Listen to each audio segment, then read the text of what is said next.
in support of a motion raised by the minority leader of this House, Honorable Ndudu Elumelu, calling on investigation, Mr. Speaker, to the activities of the Correctional Center and to ensure better welfare and then better living and working conditions for the staff of that center. And the House unanimously took a decision based on that motion. There was no dissenting voice. And it was not a decision of Mr. Speaker. It was not a decision of a particular member. It was a decision of the entire House based on the motion by the minority leader. And so, Mr. Speaker, my attention this morning was drawn to a misleading publication in a section of the media wherein certain interests sought to play an unrelated, parochial, and distracting regional politics with the motion passed by the House on Wednesday, February the 16th, 2022, to investigate the sorry state of our nation's correctional service. This House is embarrassed, and personally, by this attempt to portray and reduce the motion sponsored by the minority leader, Right Honorable Ndudu Elumelu, of which I'm a member of that caucus, and that motion represents the views that we all agreed here as a House, which was dispassionately debated by members and passed by the whole House, to a political fight designed by the Speaker of the House of Representatives, Femi Gbajabiamila, against the Minister of Interior. It must be on record that the unprejudiced motion, which clearly seeks a system-wide and impersonalized investigation into the deplorable state of inmates and the unwholesome working condition of workers and men of the Nigerian Correctional Service, despite the huge budgetary allocations, was initiated and sponsored by the minority leader. And it has to be stated here clearly, for emphasis, not the Speaker of the House of Representatives. Thus, the credit for this courageous effort to sanitize the sector, which rightly belongs to the opposition, cannot under any guise and intent be transferred to the Speaker, Honorable Femi Gbajabiamila, notwithstanding him presiding. For emphasis, the minority leader's motion was sponsored and passed is direct in demanding an investigation into why the working conditions of staff as well as inmate welfare have deteriorated, notwithstanding the over 165 billion budget allocations to the service in the last 2 years. This is in addition to the ugly fact that the service operates obsolete and substandard weapons, leading to the death of correctional officers and men across the country, following attacks either on escort vehicles or custodial facilities, as evidenced by BBC report, despite the over 1 billion budget provision for prison biometrics, arms and ammunition in the 2020 and 2021 capital budget, among others. The House must therefore strongly condemn these attempts to politicize, detract, and divert public attention from the grave import of the motion by portraying it to be a political fight designed by the Speaker against the Minister of Interior. Mr. Speaker, permit me to say that this House, under your leadership, have taken legislative decisions arising from members' motion calling on government, ministry, department, and agencies to account for their actions and also justify the allocations given to them through appropriation. And permit me, Mr. Speaker, a few minutes to give a few of those instances to buttress my point, Mr. Speaker. Mr. Speaker, just a few days ago, a House from a motion by the Chief Whip, Honorable Mohammed Mugunu Taher, ordered an investigation into the importation of adulterated fuel and a suspension of companies involved.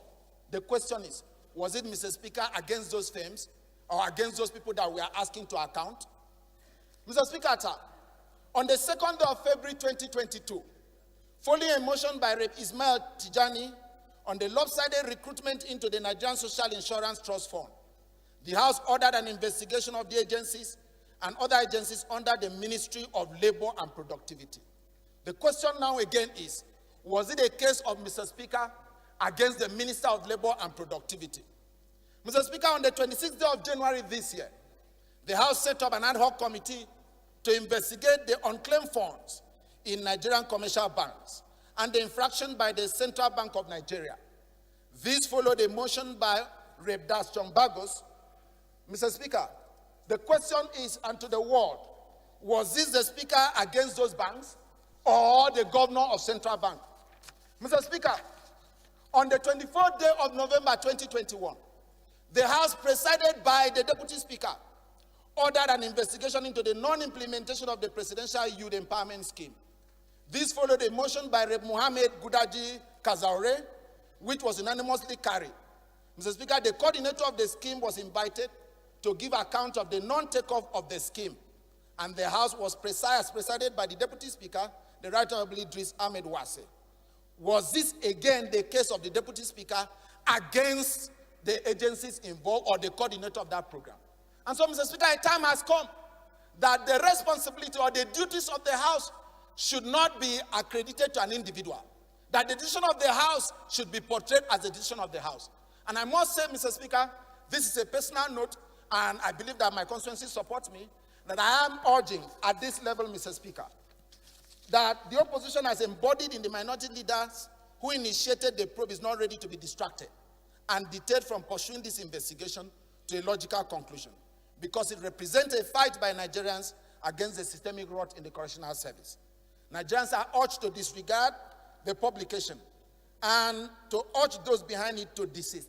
And Mr. Speaker, we want to tell the world that no amount of propaganda and no amount of politics would deter us as members to stand by you and the leadership of this House to do what is right, to call the ministries, departments, and agencies that we have given allocation to through appropriation of this honorable House, assented to Mr. President, that we will always take the decision in the best interest of Nigerians.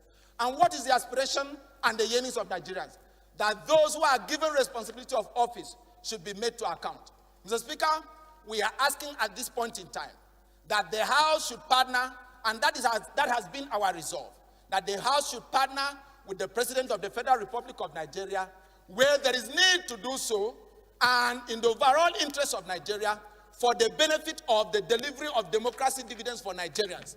And that the House leadership and the entire House has been doing in this night assembly, and nobody will deter us from doing that. And in doing so, the best way to partner is that when monies are given, so that the evidence of what Mr. President has done should be seen. When monies are given, Mr. Speaker, those monies should be made to be accounted by those who are given those budget allocation. So on a final note, Mr. Speaker, it is my privilege to be well represented. It was a decision I took. I did not join. I personally did not know about any fight between Mr. Speaker and any minister. And the decision I took yesterday is not joining Mr. Speaker to fight with any minister. It is a decision we took for the best interest of this country.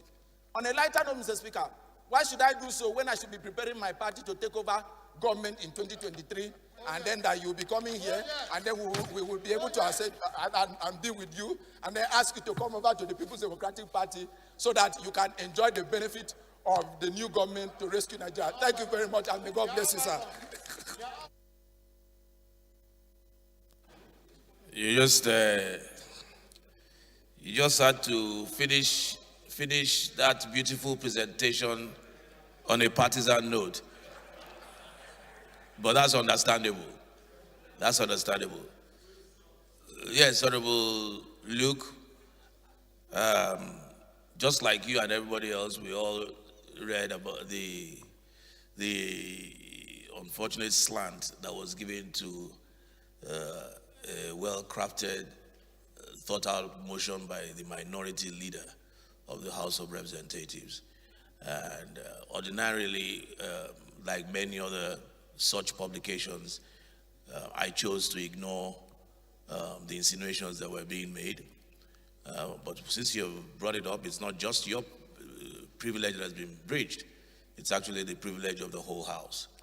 Because it's a way of gagging the House and stopping the House from doing its legitimate or carrying out its legitimate responsibilities. But like everything else, I believe these are things that we should ignore. These are things that we should ignore. And there will be many more of those, especially as we go into an election year. There will be many more such publications full of innuendos and lies and misinformation. And we cannot at every turn address such things.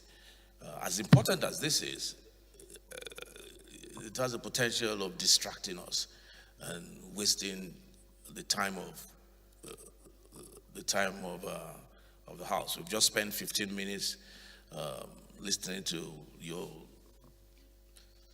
wonderful and heartfelt presentation, and I hope that those who practice yellow journalism will take note of the things you have said.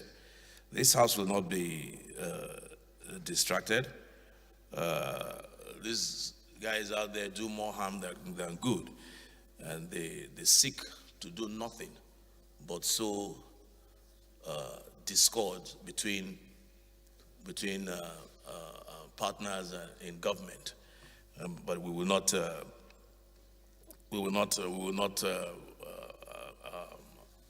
bow to such. Like you rightly said, this House has we've brought up motions, and the records are there, that even affect personal friends of mine and personal friends of other people here on the floor. Our motions on the floor are not based on relationships. We swore to the Constitution to do only those things that will uphold us as a nation, and that's what we will continue to do. Unfortunately, you're damned if you do, you're damned if you don't. But we will not allow this to distract us. Let them continue to practice their journalism the way they know how to. But I believe Nigerians are discerning enough to be able to shift, to be able to separate truth from what we now know as fake news. So thank you very much, Honorable Yes, sir. Luke. Yes, the Leader of the House.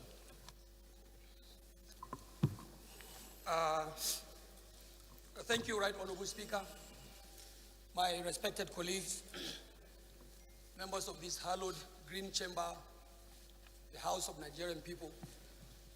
I remain Honorable Ado Dogwa, representing the good people of Dogwa, Chudun-Wada Federal Constituency. Mr. Speaker, honorable members, like you all know, I'm from the commercial nerve center of the northern part of the country, Kano. Mr. Speaker, I rise not only to add my voice to the very beautiful presentations made by Right Honorable Luke. Mr. Speaker, I rise to reinstate. Mr. Speaker, I rise to identify and consolidate the remarks you made following his personal explanation. I want to say, Mr. Speaker, that the point he presented was not a personal explanation as an individual.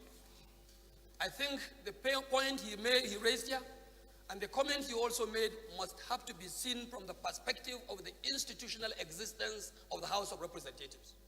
Mr. Speaker, I rise here today as leader of this honorable House, the 9th House of Representatives, which you proudly lead. That this kind of activities, actions and inactions by the so-called our colleagues in the media, I am proudly a media man. I am proudly a media man, and I repeat, I'm a media man. This kind of actions and inactions that have been deliberately perpetuated against institutional legislative responsibility of this institution, the National Assembly, as in the case of Nigeria, must be condemned in entirety. This was not the first time this House was misrepresented, sometimes on the basis of individual presentations on the floor of this House. Sometimes it has gone to the level even of decisions and resolutions taken and decided by the chair in the capacity of the Speaker of the House of Representatives. Mr. Speaker, we must have to collectively condemn these actions, not only call on such baseless allegations to continue to stop them, not only to call on them to stop it. Mr. Speaker, I want to rise and also indulge the understanding of honorable members on this floor that we must go beyond verbal condemnation. This is democracy. We have the Constitution of the Federal Republic of Nigeria. We also have our own rules that govern our activities in the floor of the House of Representatives. These are what we call the rules of the game. And I believe the fourth estate of the realm, the media, which I said I proudly belong, no, they cannot be exceptional as per getting to comply with these set down rules. Yellow journalism, petty journalism, discrediting journalism by mispresenting institutional positions is not something that is left out within the content and the context of our laws in the land.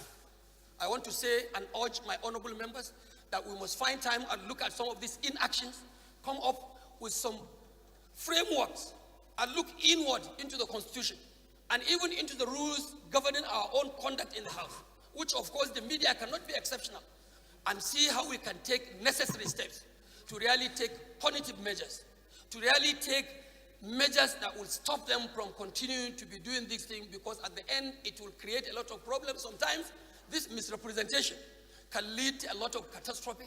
It can lead to disaster, because this time of fake news, this time of dangerous news, this time where news are being unnecessarily peddled out without basis, Nigerians must be protected.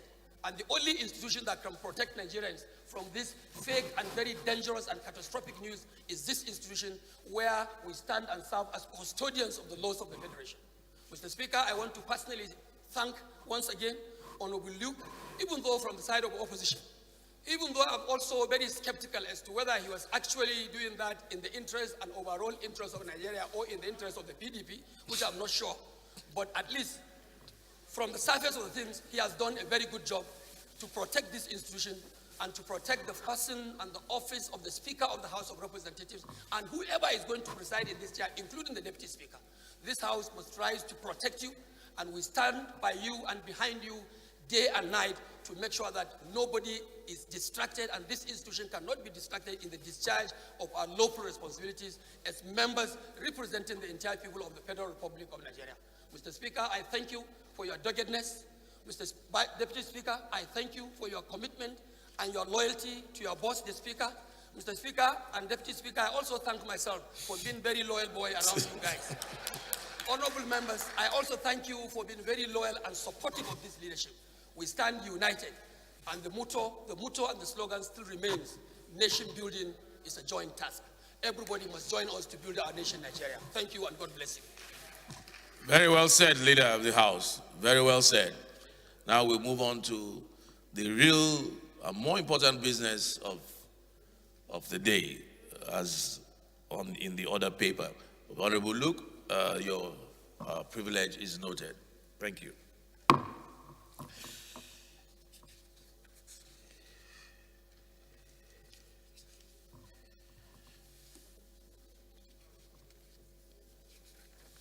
So there are no...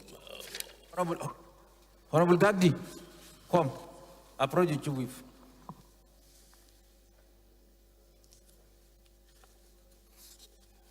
Honorable Gagdi, approach the chief whip and don't come here.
Deputy Speaker. Yes.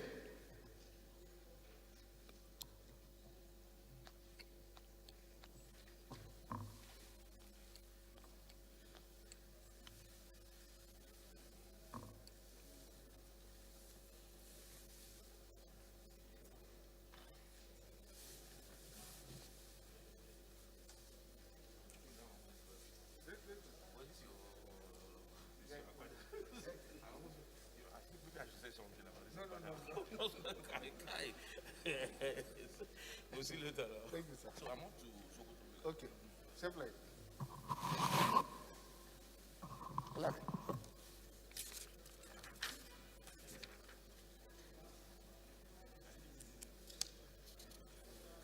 Pardon with personal explanation.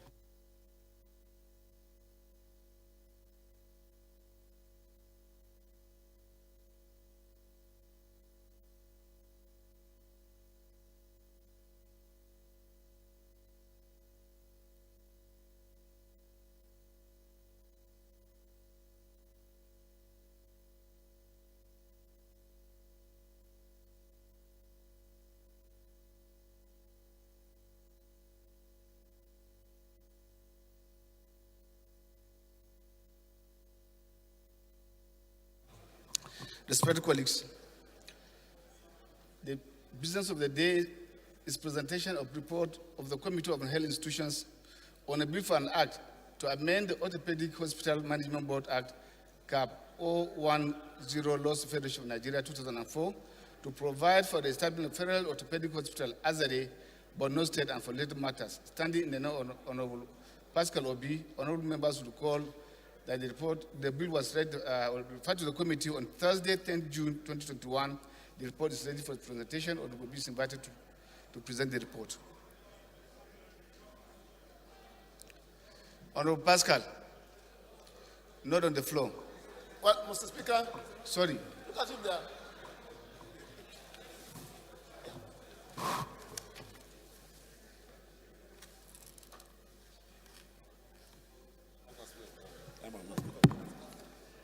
Thank you, Mr. Speaker. Thank you, my honorable colleagues. Mr. Speaker, I am Honorable Dr. Pascal Chigozie Obi. I represent the very good people of Idato North and Idato South Federal Constituency. Mr. Speaker, I'm from Imo State, and I rise to move that the House do receive the report of the Committee on Health Institutions on a bill for an act to amend the Orthopedic Hospitals Management Board Act, CAP 010, Laws of the Federation of Nigeria 2004, to provide for the establishment of Federal Orthopedic Hospital, Azare, in Borno State, and for related matters. Mr. Speaker, I so move. Seconder, part of the House.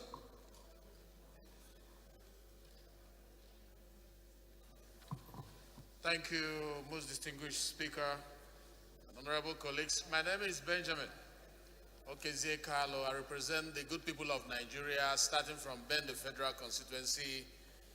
Most distinguished Speaker, I'm from Abia State, and I rise to second the motion ably moved by my dear friend and brother, the Chairman of Health Institutions. I so second.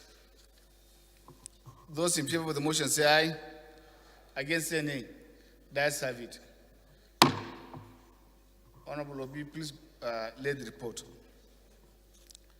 Respected colleagues, the first order of the day is the third reading of the bill for an act to establish National Agricultural Development Fund for the purpose of providing funding for agricultural development in Nigeria and for related matters, standing in the name of the House Leader.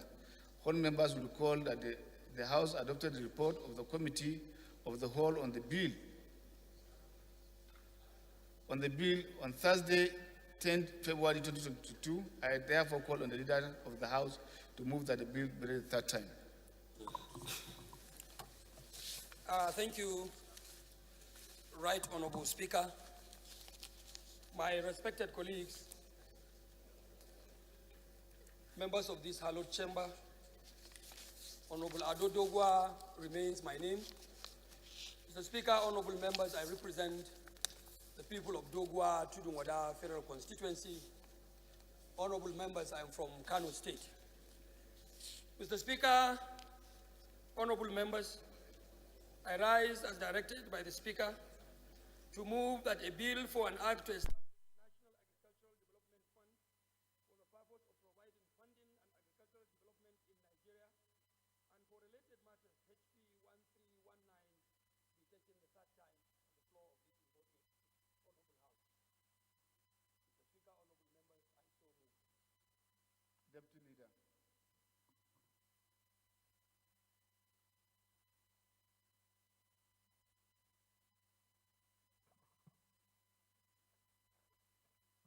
Speaker and my distinguished colleagues, I am Comrade Peter, who is not the dear part of team, MNI. I represent the great people of Very Royal constituency. I am from very politically peaceful state of the day. Mr. Speaker, I rise to second the motion as ably moved by the powerful leader of the House, Mr. Speaker. I so second. Respected colleagues, the question now, the bill will be read a third time. Those in favor say aye. Against say nay. The ayes have it. Clerk is invited to read the long title of the bill. Honorable Speaker, honorable members, a bill for an act to establish National Agricultural Development Fund for the purpose of providing funding for agricultural development in Nigeria and for related matters. Third reading. Bill read a third time and passed. Respected colleagues, the second order of the day is the third reading of the bill for an act to establish Federal College of Education, Bill Miwa, Jigawa State, to provide full-time courses, teaching, instructions, and training in technology, applied sciences, arts, social sciences, humanities, and management, and for related matters standing in the name of the House Leader. All members will call that the House adopted the report of the Committee of the Whole on the bill on Thursday, 10th February 2022. I therefore call on the leader to move that the bill be read a third time. Thank you, Right Honorable Speaker. Honorable members, before I go ahead to move on the second item on the orders of the day, Mr. Speaker, I will assume you are today seated there 2 in 1.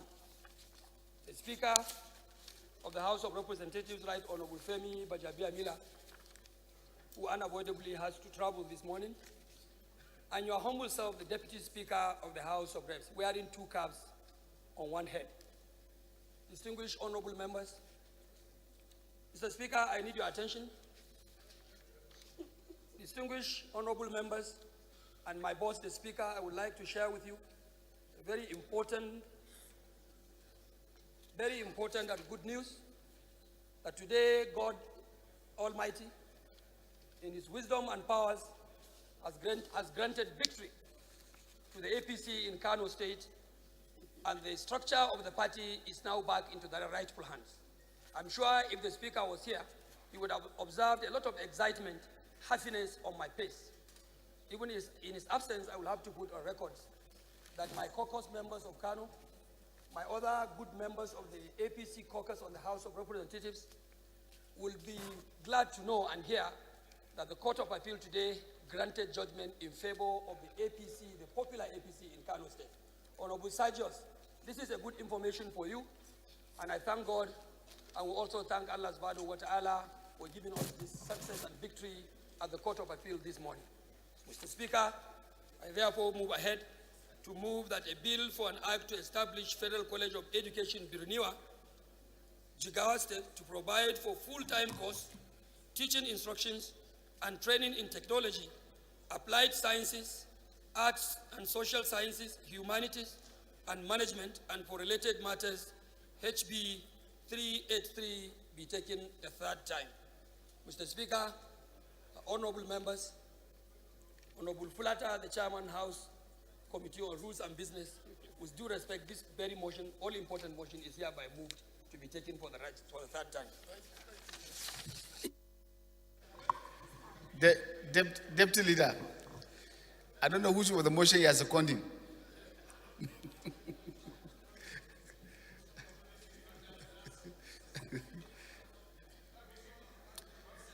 Honorable Goro. We have already been told of the good news, so can you kindly take a seat? Thank you. We're going to throw party this morning. Comrade. Mr. Speaker, my dear colleagues, once again, Comrade Peter Ohiozoji Patterson, MNI, the representative of Akoko Edo Federal Constituency.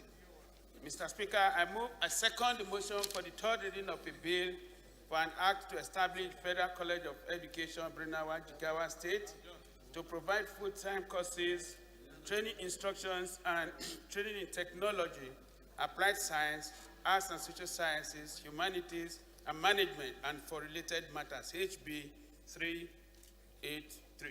I so second, Mr. Speaker. Respected colleagues, the question now is that the bill be read a third time. Those in favor say aye. Against say nay. The ayes have it. Clerk is invited to read the long title of the bill.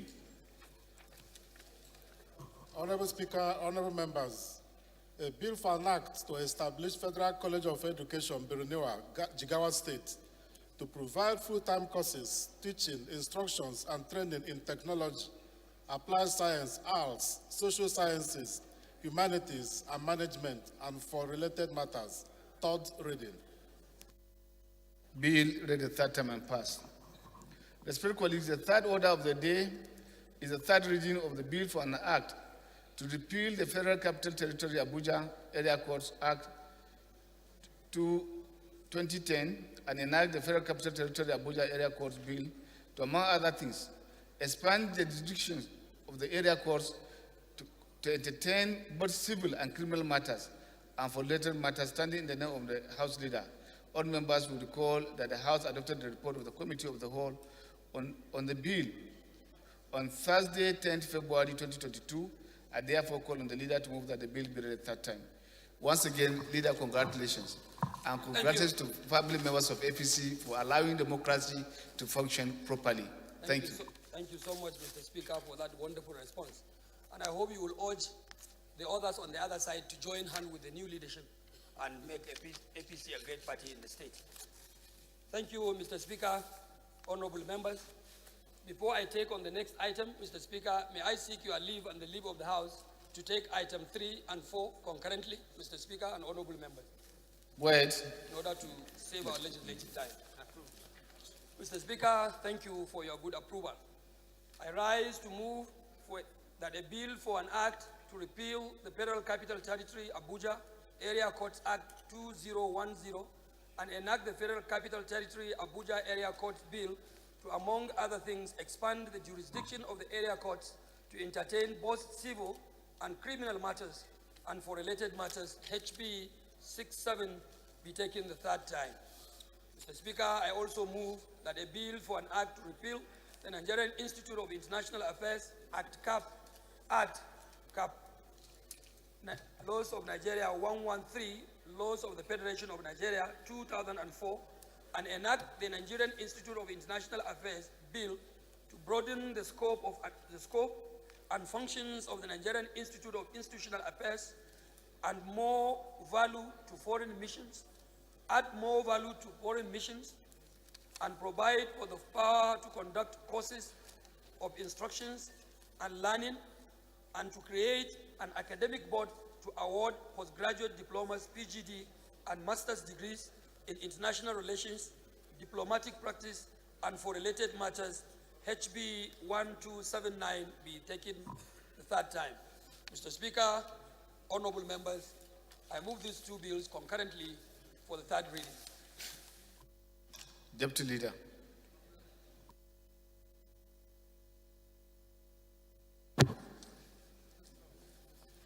Mr. Speaker, honorable colleagues, Comrade Peter Ohiozoji Patterson, MNI, representing Akoko Edo Federal Constituency, I am from Edo State. Mr. Speaker, I rise to second the motion for the third reading of HB 67 and HB 1279. Mr. Speaker, I so second. Respected colleagues, the question now is that the two bills be read the third time. Those in favor say aye. Against say nay. The ayes have it. clerks is invited to read their long titles. Honorable Speaker, honorable members, a bill for an act to repeal the Federal Capital Territory Abuja Area Courts Act 2010 and enact the Federal Capital Territory Abuja Area Courts Bill to, among other things, expand the jurisdiction of the area courts to entertain both civil and criminal matters and for related matters. Third reading. A bill for an act to repeal the Nigerian Institute of International Affairs Act, Cap N 113, Laws of the Federation of Nigeria 2004, and enact the Nigerian Institute of International Affairs Bill to broaden the scope and functions of the Nigerian Institute of International Affairs, add more value to foreign missions, and provide for the power to conduct courses of instruction and learning and create an academic board to award postgraduate diplomas and master's degrees in international relations, diplomatic practices, and for related matters. Third reading. Bill read the third time and passed. Respected colleagues, the fifth order of the day is commencement of debate on the general principle of a bill for an act to alter the provisions of the Constitution of the Federal Republic of Nigeria 1999 to make economic and social rights in Chapter 2 justiciable under the Constitution and for related matters standing in the name of Honorable Ibrahim Banikuro, Babajide, and 3 other honorable members. Honorable members will recall that the bill was read the first time on Tuesday, 16 November 2021, and now invite Honorable Banikuro to move that the bill be read the second time.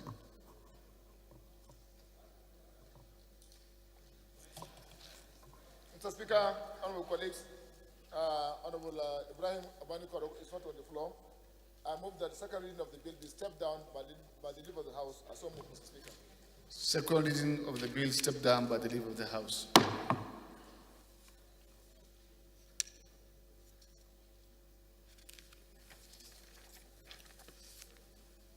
Respected colleagues, the sixth order of the day is commencement of the debate on the general principle of a bill for an act to amend the Violence Against Persons Prohibition Act 2015 to prohibit discrimination against widows and all forms of repressive and degrading widowhood practices to make provisions for the definition of the offense of image-based sexual abuse under the Act and make provisions for penalty for offense of the image-based sexual abuse and related matters standing in the name of Honorable Adejero Adeogun and Honorable Sajes Ogun.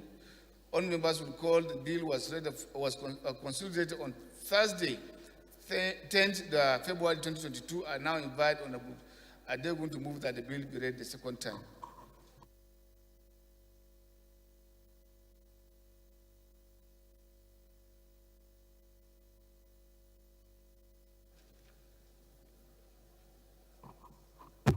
Honorable Speaker, honorable colleagues, my name is Adejero Adeogun. I represent the very good people of Akoko South and Southwest Federal Constituency. I'm from Ondo State. I rise to move for the second reading of a bill for an act to amend the Violence Against People's Prohibition Act 2015 to prohibit discrimination against widows and all forms of repressive and degrading widow practices, and to make provision for the definition of the offense of image-based sexual abuse under the Act and make provision for penalty for offense of image-based sexual abuse and for related matters. I so move, Mr. Speaker. Honorable Sajos.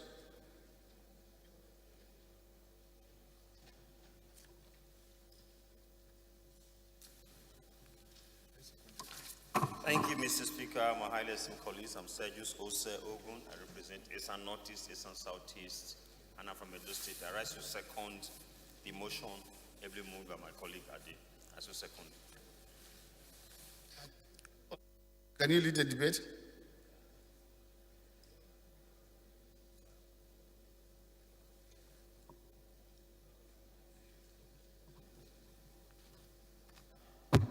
Right, Honorable Speaker, I remain Honorable Adejero Adeogun, representing the people of Akoko South and Southwest Federal Constituency from Ondo State. Right, Honorable Speaker, honorable colleagues, I am pleased to lead the debate on this bill, which seeks to amend the Violence Against Persons Act of 2015. This bill proposes to amend 6 sections of the Violence Against Persons Act to make provisions to safeguard widows from violent and evil customary practices, denial of property rights, rape, forced marriages, and all other dehumanizing acts that undermine the dignity of the widow. The amendments sought are geared towards achieving the following. 1, define what constitutes harmful and degrading widowhood practices. 2, define what constitutes the rights of widows under the Act. 3, prescribe penalties for infractions against the Act. 4, reserving the 23rd day of May of every year as a national day for the prohibition of discrimination against widows, women, and girls. This is to bring the problem of discrimination against widows to national attention. 5, saddle the National Agency for the Prohibition of Trafficking in Persons and Other Related Matters, NAPTIP, with the responsibility of administering the provisions of this bill and organizing events to commemorate the National Day for the Prohibition of Discrimination Against Widows, Women, and Girls, as established under Section 12 of this bill.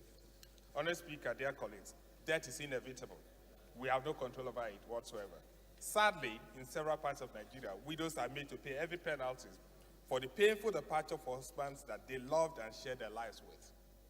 They are stigmatized, isolated, treated like destitutes, and sometimes made to shave their hair. They're criminalized because even when a man dies at the age of 100, sometimes their widows are treated like murderers because the man who has attained the right age of 100 years dies. Unfortunately, most of these people are denied, widows are denied access to properties, in some cases denied access to their own children for reasons that have no place or die in Nigerian law. Widowhood is not a choice. Widows are victims of the inevitability of death. So, why does our society criminalize the unfortunate incident of widowhood? Why are widows denied the right to mourn in peace? Why is the trauma of their loss met with more trauma rather than solace? Honorable Speaker, honorable colleagues, I believe that we have a duty to right this wrong. These are our mothers, sisters, aunties, friends, colleagues, and they deserve our protection. This bill, when passed, will be recorded in history as one of the most important legislation passed by this ninth assembly. We will have succeeded in metaphorically giving to the widows in our nation what could be described as the widow's mite. I wish to therefore plead with honorable members of this very honorable house to support that this bill to prohibit discrimination and unwholesome practices against widows be read a second time. I so submit, Mr. Speaker. Honorable Adegun, you seem to make a general statement. I don't believe that widows are discriminated in all parts of the country. I don't believe so. In my own climate, widows are so much valued. My mother, I want to give a typical example, was a widow. My father died while I was just at the age of 2 months. But she got the best of treatment and I got the best of treatment. It needs to address certain evils within some segment of society. I do not think it's all part of society. Thank you. The question now is that the bill be read second time. Those in favor say aye. Against say nay. That's have it. Clerk is invited to read the long title of the bill.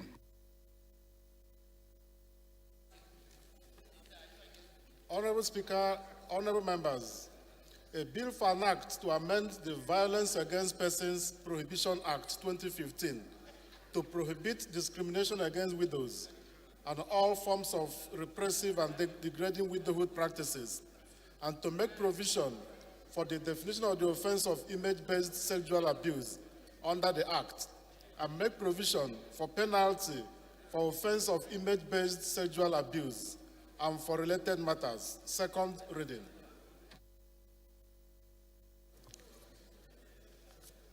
Bill referred to Committee on Women Affairs and Social Development.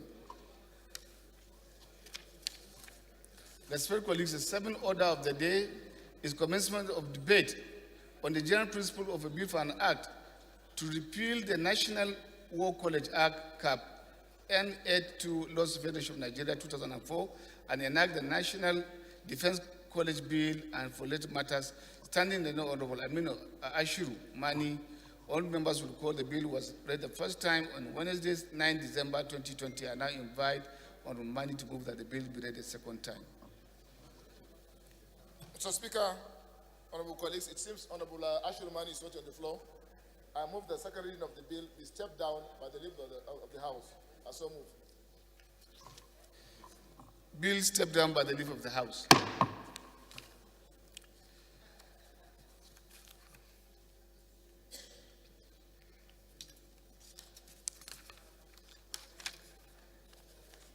Respectively, the eighth order of the day is a motion on committal of clauses 20, 24(2), subsection 2, and 25, subsection 2C of the National Health Insurance Act, repeal and enactment Bill 2021, standing and no Honorable Abubakar Hassan Flata. Honorable Flata is invited to move the motion.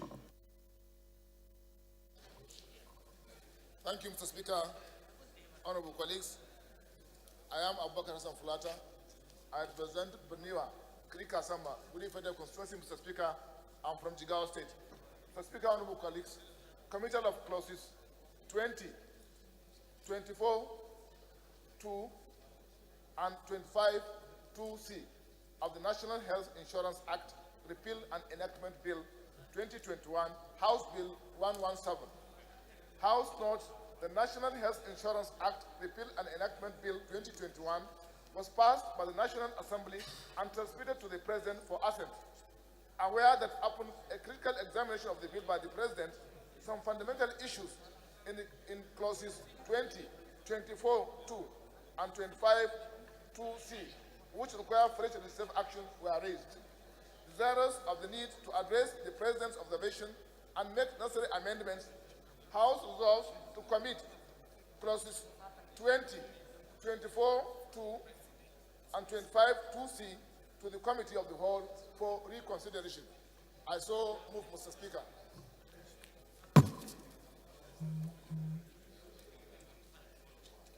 Seconder.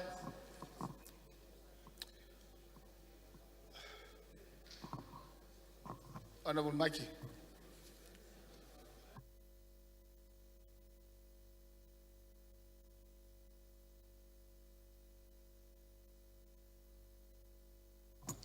Thank you, Mr. Speaker, my honorable colleagues. I'm Abubakar Maki Elleman. I'm from Jigawa State. I represent Malamuluri Kaugama Federal Constituency. Mr. Speaker, I raise to second the motion heavily moved by my senior colleague. I so second. Thank you, Mr. Speaker. Those in favor of the motion say aye. Against say nay. The ayes have it.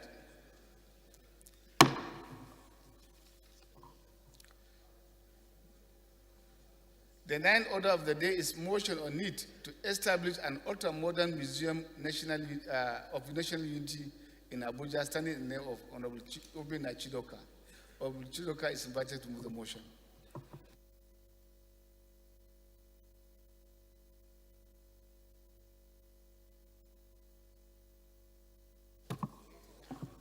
Thank you, Right Honorable Speaker, honorable colleagues. My name is Obinna Chidoka, member representing Idemili North, Idemili South Federal Constituency of Nigeria, of Anambra State, Nigeria. I rise this afternoon to move a motion on the need to establish an ultra-modern museum of national unity in Abuja. That the House notes that museums are repositories of history, art, and practices of a people in a way that the future generation remains in touch with their ancestry, while the museum becomes a focal point of tourism. Also knows that Nigeria has a rich endowment of historical facts, artifacts, and monuments, which becomes imperative to explore a way that will draw the interest of the international community. Cognizance that a central ultra-modern facility with a capacity to hold over 250 cultural and ethnic heritage of the country will preserve identities and histories of Nigeria, promote tourism, and contribute to much needed foreign direct investment in the country. Also cognizance that the museum, when established, will serve as a repository for research and development, as well as provide a safe place to preserve priceless artifacts being returned to the country from across the globe. Aware that the facility will provide for other businesses to thrive and cater for tourists and other visitors, as well as other services. Therefore, the House resolves to mandate the Committees on Culture and Tourism and the Federal Capital Territory to liaise with the relevant government agencies with a view to establishing an ultra-modern Museum of National Unity in Abuja and report back within 4 weeks for further legislative action. I so move, Mr. Speaker. Maybe before I go to look for a seconder, I thought this is an establishment matter, and so we cannot create an established organ using motions, but rather bill. And it will be like double work to do that, go back now again, come back. You will have just come up with a bill, and it will have suited our and saved our legislative time. Yes, sir.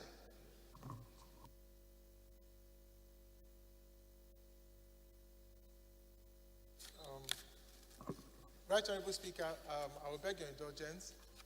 Part of the reason being that I'm aware Honorable Sejos even wants to make an amendment.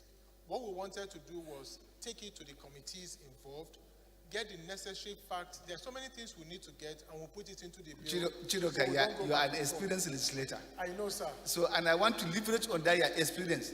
Absolutely. To do the right thing. Yes, sir. And by that, I will have wished you to step down so that you go and do the needful. Even if you put a question, my brother Odul Munguno will use a language from the law firm to say it's like amounting to putting on nothing. He's in support. You are in support, Munguno? Yes. Honorable Speaker, foreign members, my name is Mohamed Tar Munguno. I represent Martin Munguno, Ganze Federal Constituency of Borno State. Mr. Speaker, I wholeheartedly concur with the submissions made by you that it should come by way of a bill. Because even if it is established by an executive fiat, definitely there has to be a law to back it. So in as much as I am supporting it, Honorable Chidoka, I implore you to toe the argument of the Speaker so that you come by way of a bill, so that it can be consummated wholly. It's better. So that it will be consummated wholly. Thank you, Barrister. Ahmed Tahir Munguno. Thank you, Right Honorable Speaker, honorable colleagues. Even if it will put on the Hansard that this is very important, as you've noted, and as he has also observed, so we can go back and bring a proper establishment bill. There's a reason I wanted to put it this way, but by your more experience, of course, we'll put a bill and we'll put. Oh, you are into this house for the third time, so you are very experienced. I know, sir. Thank you. Thank you, Chidoka. Chidoka, thank you for accepting to be guided by the House, please. No problem. Take your seat. Motion stepped down by the leader of the House for further listing input. Thank you. The 10th order of the day is a motion calling on the Independent National Electoral Commission, INEC, to urgently deploy physical enumerators and other assistance to conduct new voter registration across the federal constituencies, standing in no Honorable Abubakar Maki Eliman. Honorable Eliman is invited to move the motion.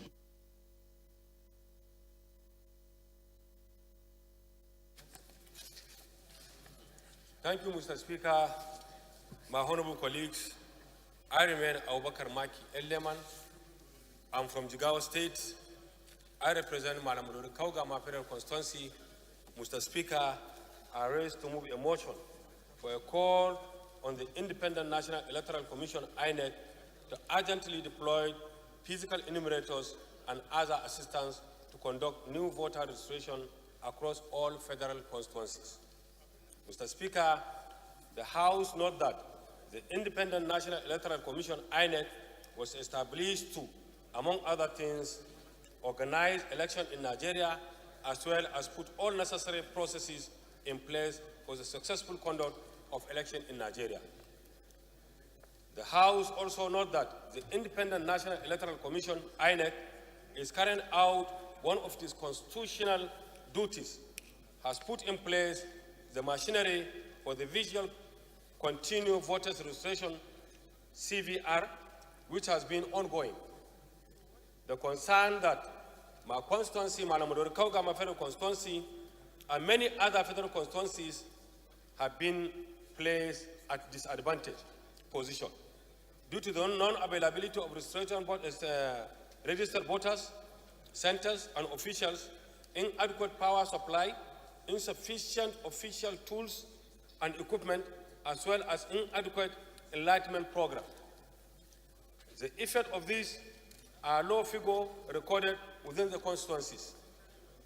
Worried that if the voter registration exercise is concluded without addressing the above-mentioned challenges, thousands of potential voters in Nigeria will be disenfranchised during the forthcoming election.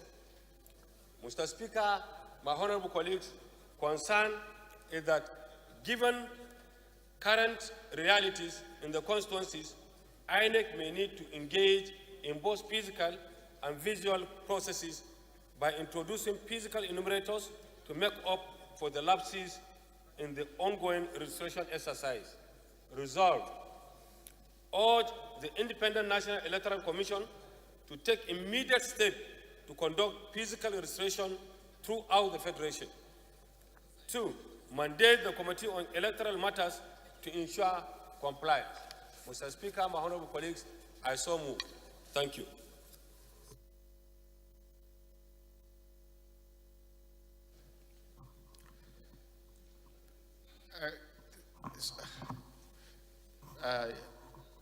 It is Amit, sorry, Honorable Amit.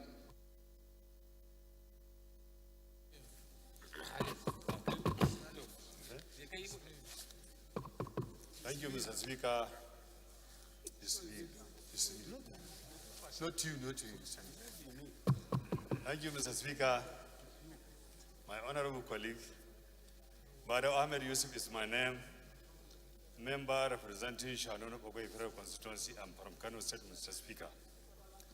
I stand to second the motion, very important motion, heavily raised by honorable colleague, Mr. Maki Eliman. Mr. Speaker, I so second. Thank you. Yes, Honorable Gagdi.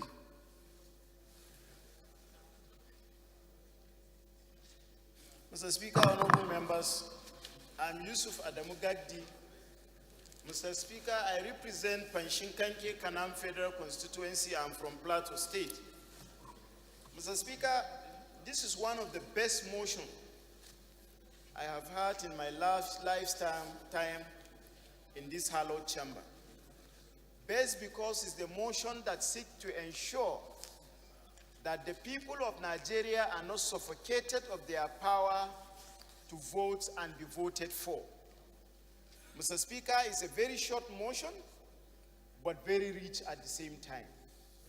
Rich in the sense that to some of us, Mr. Speaker, that represent rural constituencies, we will know the importance and value of this motion.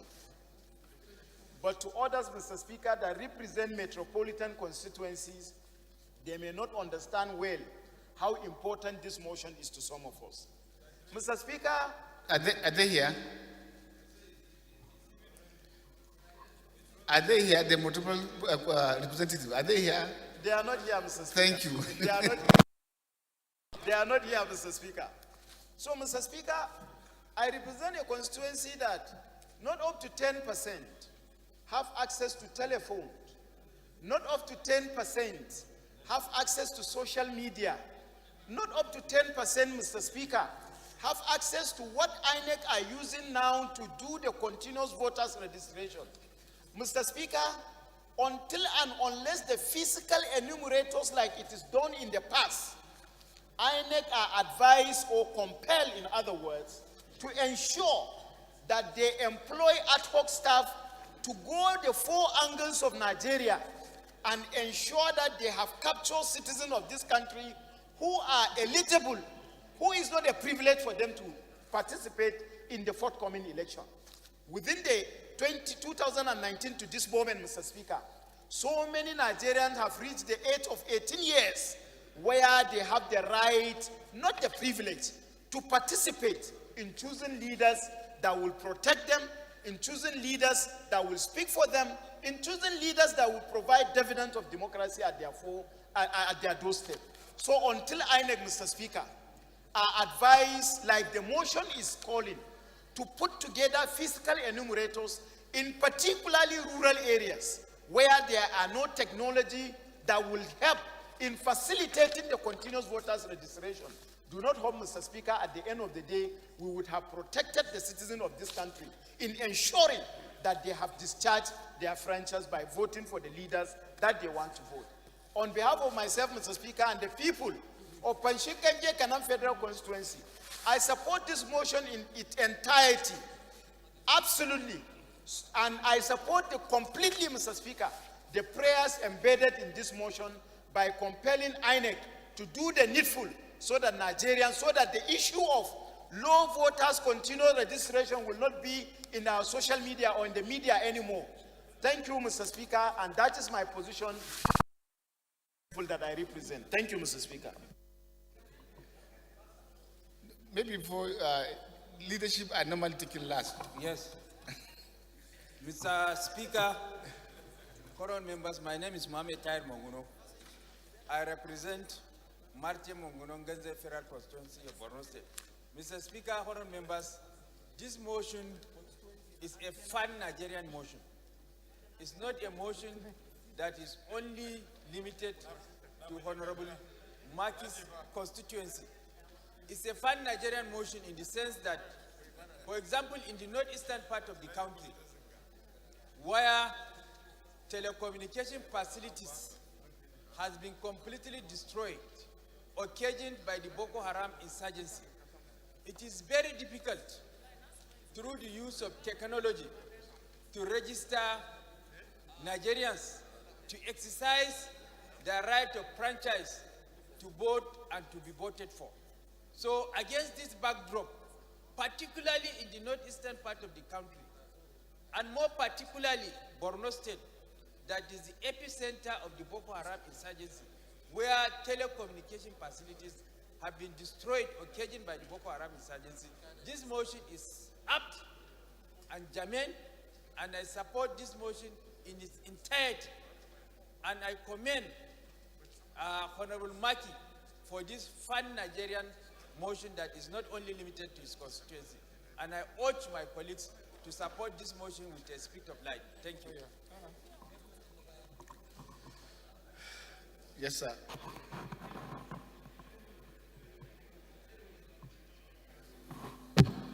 Thank you very much, Mr. Speaker. Mr. Speaker, my name is Honorable Aniek, and I'm a member representing the unique people of Abak, Etimekuika Federal Constituency. Mr. Speaker, I'm from the vibrant state of Akwa Ibom. Mr. Speaker, I want to lend my voice in support of this very important motion moved by Honorable Maki, in the sense that it is important that INEC, beyond physical or whatever means that is proposed here, should provide more materials. Mr. Speaker, in all the constituencies and units, they lack the laptops and materials to even effect the registration. So many people are unable to register because they don't even have what they need. Sometimes you get to a local government INEC office, they may have just 1 or 2 laptops to take care of maybe up to 250 units. And they are not able to do this. And people sit there every day waiting and nothing happens. So, Mr. Speaker, I think we need to expand this beyond physical movement of people. They must be provided with additional laptops and materials and more personnel. They should employ more people and more personnel and deploy them into rural communities to be able to register more Nigerians, because so many people are not registered. Even in the new units that have been created, Mr. Speaker, some of those units, they are unable to populate, transfer people to where they ought to be and get them on the database of INEC. So, Mr. Speaker, I want to join in saying that this is truly a Nigerian motion, and therefore I urge all my colleagues and everyone to support this motion, and I urge INEC, when this eventually comes, to take necessary steps to make sure that what Nigerians want happens. Thank you very much for this opportunity. You still want to contribute, Madam? I will come your way. Mariam, first. Mariam. Thank you, Mr. Speaker. My name is Honorable Princess Miriam Odinaka Onoha. I speak for the people of Isi Alambano, Onemo, Okigwe Federal Constituency. I am from Imo State. Mr. Speaker, honorable colleagues, I rise this morning to support this laudable motion. It is indeed a pan-Nigeria motion, and it's coming at a very good time when the Independent National Electoral Commission has recently just introduced new polling units. My contribution would be for INEC to actually embark on more robust awareness and advocacy in the new polling units and deploy alternative and fast data facilities to ensure that the registration process is seamless and is easier. During the Yuletide, I was privileged to visit some of the INEC facilities to see how the process was going. And I found out that it came with a lot of challenges.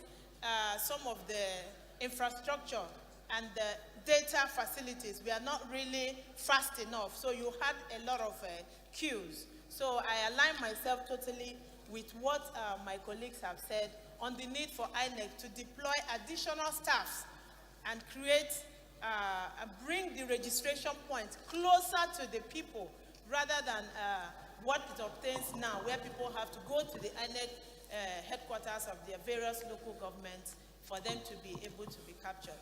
Mr. Speaker, honorable colleagues, I totally support this motion. Thank you, sir. Yes, sir. My brother from Bielsa.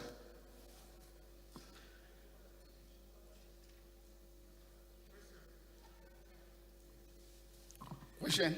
Thank you, Mr. Speaker. I am Honorable Ben Roland Igbakwa. I represent Ethiop East, Ethiop West, and by the special grace of God, we are from Delta State. Mr. Speaker, from my introduction, you know that I represent 2 local governments. And the 2 local governments have two registration points. So far, as leaders and as representatives, we are made, after an extended meeting with INEC, we had to go get computers. You know, this registration is done in 2 phases. First, you have to do the registration before you go to INEC for the physical data capture. And Mr. Speaker, after going through this rigor, to get the people to INEC, you have to charter vehicles from time to time. And that is not supposed to be the responsibilities of leaders and people that are supposed to come and vote. And these are the things that bring about voters' apathy. The people in the village does not know the ones that you have done for. Even when you get to INEC most times, they don't have the facility to register these people. You charter a vehicle, take people to INEC center because it's just one. You see people coming from various units, various wards, and there's nothing to do.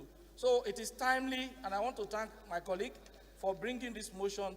Let us tell INEC to decentralize the registration so that everybody, every nook and cranny, units, if not wards, if we can't get units, let us get wards so that people can actually get to the registration point on time and get people registered. Since 2019 to date, a lot of people has grown into 18 years, and some persons are even changing their voting point so that they can all be given the opportunity to exercise their right when it's time for election. Thank you very much, Honorable Maki, for bringing this to our attention. It's actually a pan-Nigerian motion, and I believe all of us are in support of this motion. Thank you very much. Oba Atekwai.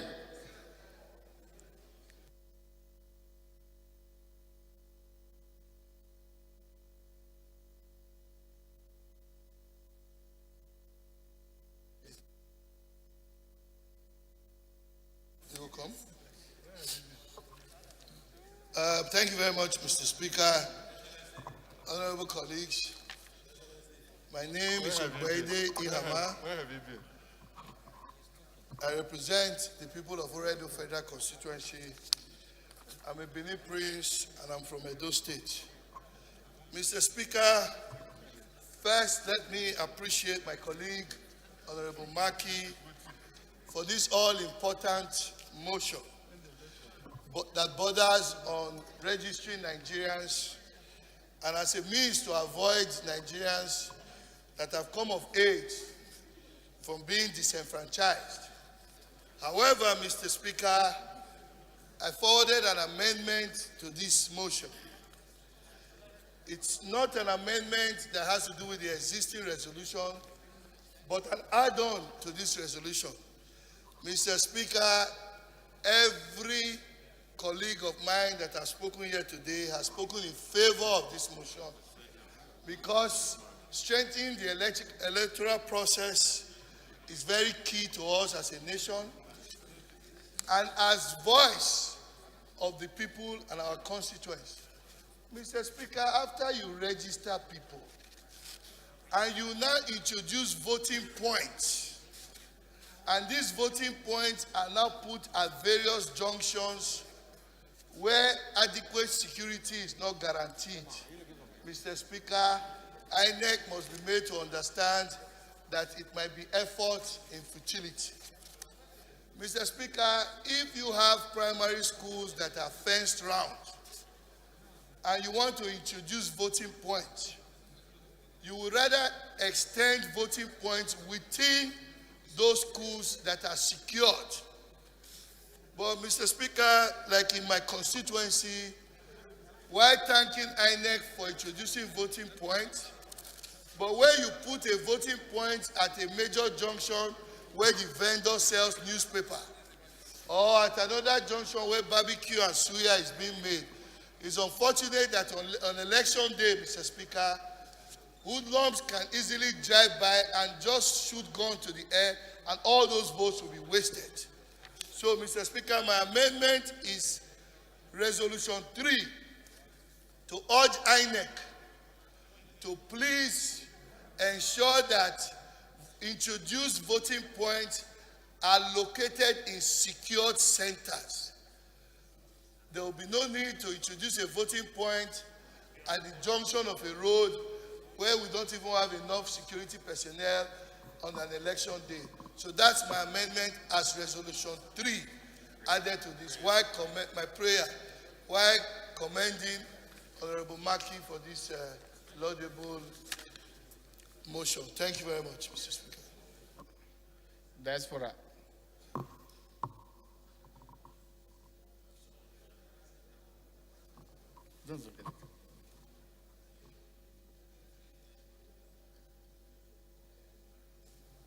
Your Excellency, Mr. Speaker, distinguished honorable colleagues, Honorable Victor Melat Anzaria, I represent the people of Balanga Plenary Federal Constituency. Your Excellency, I'm from Gombe State. Your Excellency, first, I want to thank Honorable Mikey for this good job. This is a national issue, and it's so important to all Nigerians. Nigerians have changed from money politics to a better politicking. And for us to produce a better politicking in this country and the process, every Nigerian at a certain age should be given the opportunity for that.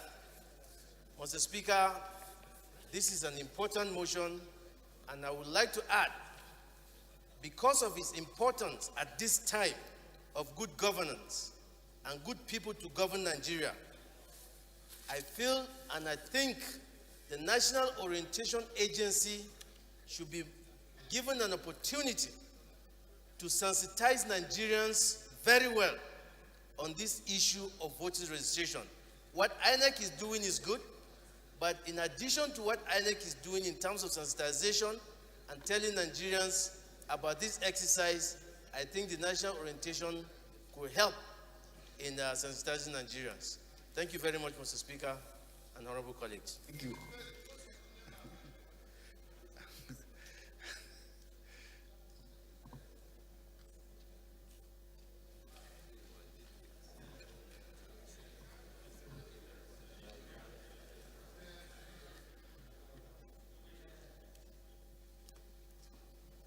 Thank you, Mr. Speaker.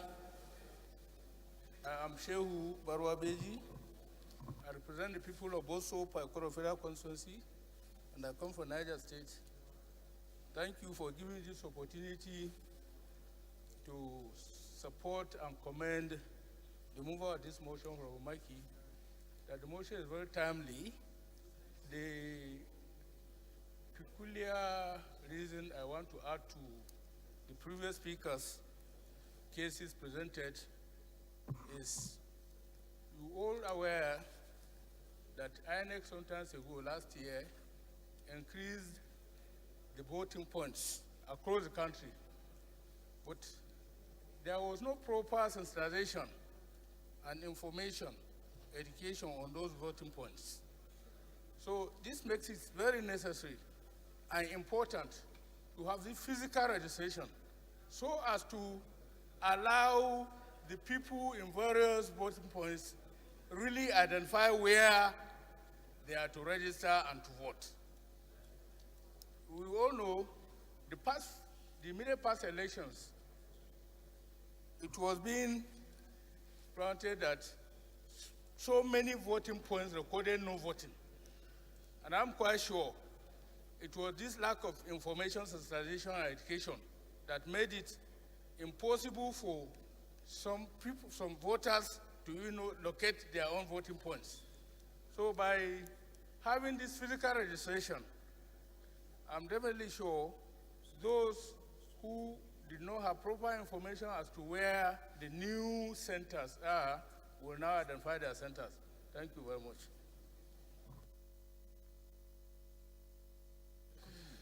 Benny Lara, and then the leader will cap it for us. They will put the question.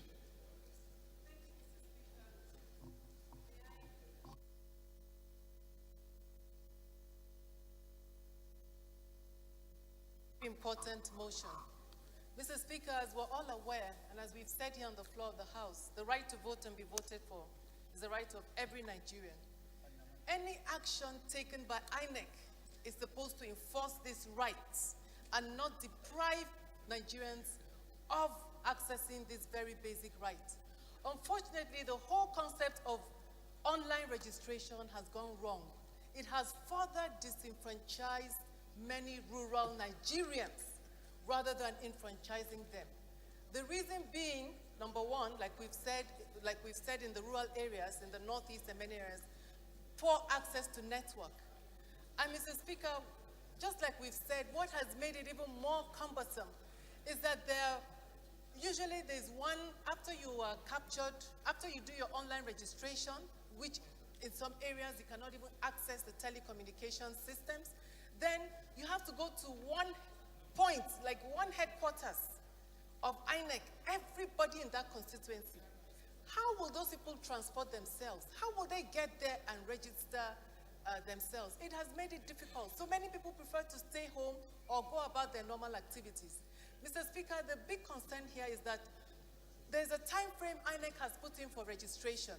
And my amendment is that INEC extend the time frame for voters' registration, because online registration alone is not capturing most Nigerians. By this time last year, Mr. Speaker, if you look at the statistics of last year and the statistics of this year, you'll find out that it's almost more than 10 times more people were registered manually by this time last year. So online registration hasn't helped us. So we need to not only ensure that we mix both physical, manual, and online at the same time, which means INEC going physically to all the voting centers and make sure that there's time enough.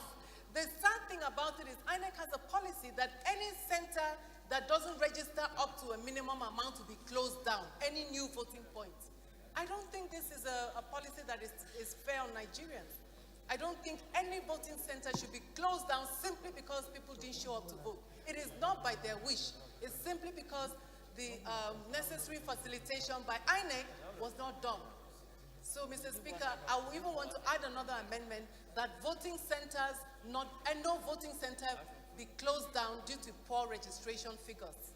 Thank you, Mr. Speaker. But my amendment is very clear, that the time frame be extended, that no voting center be closed down, and also that the committee, that INEC reports to the committee on a monthly basis, because I'm also a member of the Electoral Matters Committee, that they give us the figures on a monthly basis of what the figures are across the nation. Thank you, Mr. Speaker. The leader of the House will cap it up for us. Thank you, Right Honorable Speaker, my respected colleagues, members of these hallowed chambers. Honorable Ado Dogwa is my name. Mr. Speaker, honorable members, I represent the good people of Dogwa, Tudunwada Federal Constituency. I am from Kano State. Mr. Speaker, I rise to seek your indulgence to, of course, take advantage of not being superfluous to the import of this motion, because I believe so many members have spoken positively and sufficiently enough as regards the motive and the intent of the motion. But may I rise for the purposes of ownership, because I've seen members from the far south, I've seen members from the southwest, I've seen members from the north central, I have seen members from the southeast, I have seen members from the northeast, and indeed the motion is a northwest-based motion. I rise to concur with Honorable Monguno, the Chief Whip of the House, that this motion is no longer a local motion. It's now a Nigerian motion. It is a motion for this House, and this House must own it up. And that is just what I'm doing on behalf of the leadership and members of this House, that this motion is our own motion. Mr. Speaker, I would like to commend him, for he has brought a very popular motion, a motion that definitely and very precisely speaks to our electoral procedures, a motion that is quite timely at the moment when this practice is being carried out by INEC. Mr. Speaker, a motion which has just come up immediately after we have passed the Electoral Act. Honorable members, distinguished colleagues, Your Excellency, Mr. Speaker, I would like to say without any fear of contradiction that this motion has summed all our opinions, and on behalf of the people of the good people of the Federal Republic of Nigeria that we represent. I therefore would like to say, Mr. Speaker, after thanking Honorable Maki, that we adopt this motion as our own motion, because like I said, it has spoken directly to the concerns we have about registration. It is a motion also that seeks to address some of the deficiencies and major concerns of our electoral procedures and our voting system. Mr. Speaker, like Benilar had mentioned, it is a motion that wants to further empower our people so that no one of us will be left out of roll, register roll. And for that reason, Mr. Speaker, honorable members, I therefore want to plead with the principal mover of the motion that when it comes to the level of amendment, that wherever the motion refers to Malamodori Federal Constituency, be deleted and now refer to all the federal constituencies of the Federal Republic of Nigeria. Mr. Speaker, Honorable Maki, we have at this level whisked away your motion and adopted it as House motion, even though you have the credit of bringing it up to the floor of the House of Representatives. I thank you, and I hope you keep the flag flying. Mr. Speaker, thank you, and God bless the Federal Republic of Nigeria. The first amendment is from Prince Ihema.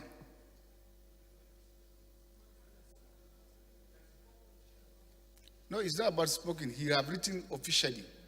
And so the procedure stipulates that we must take it. Honorable Hema.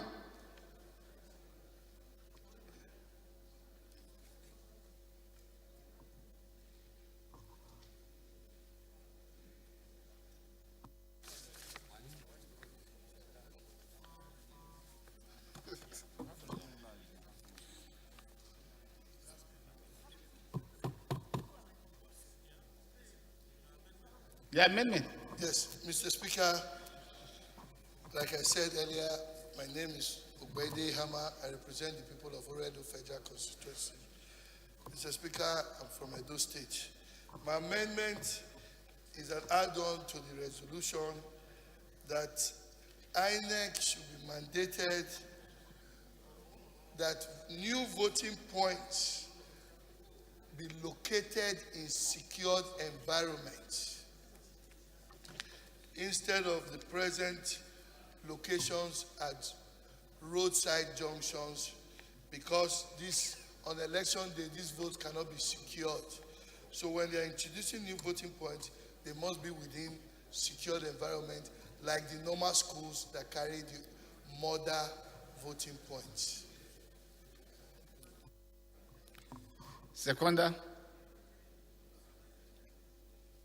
Seconded to amendment. Is it an Edo amendment?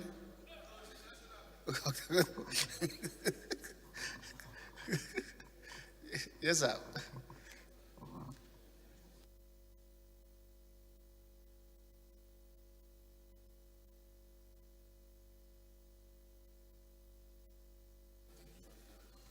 Yeah, thank you very much, Mr. Speaker.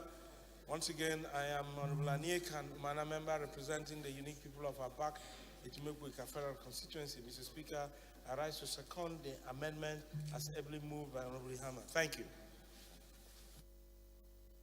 In favor of the amendment, say aye. Against any, that's have it.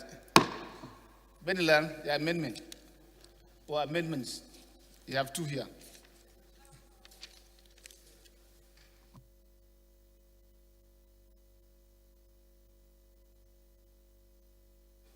To extend the time frame for voters registration due to the low turnout figure. And also, the second amendment is that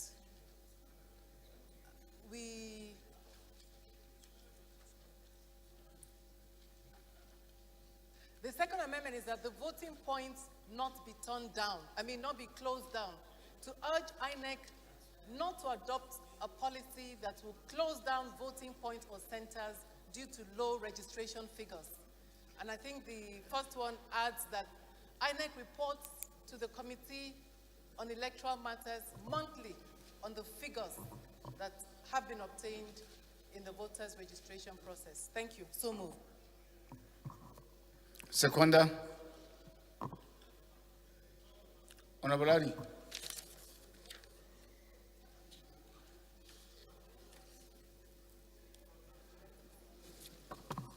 Thank you, Mr. Speaker. Respected colleagues, Min Ari Mohammed Abdul Mumin, member representing National Total Federal Constituency. Mr. Speaker, sir, I rise to second the amendment every moved by my eldest sister on Ben.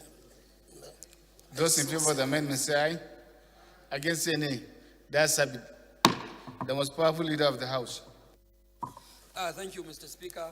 My amendment, as earlier raised, Mr. Speaker, is that because of the import and the importance of the motion, and of course the need for our people to actually be captured in the electoral roll, that I move for an amendment that where in paragraph 3, the motion reads as Malamadori Kaugama Federal Constituencies will now be deleted and now read in all the and insert all the 360 federal constituencies of the Federal Republic of Nigeria, something of that nature.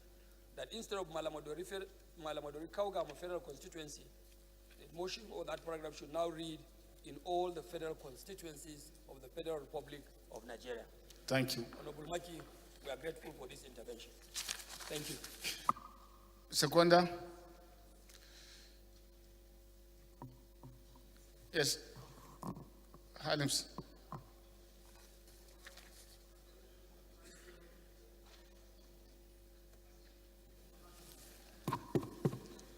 Thank you, Mr. Speaker. Distinguished honorable colleagues, Abdullah Ibrahim Halims is my name. I'm from Kogi State. I think the most peaceful state in the country today. Yes. And I represent the good people of Ankpa Omala Federal Constituency. I rise to second the motion as moved by the leader of the House. Thank you. Those in favor of the motion say aye. Amendment, sorry. Against say nay. The ayes have it. The last amendment is from Honorable Akinjo. You have another one? You have not given us. Oh, I thought it's from the other Aboga.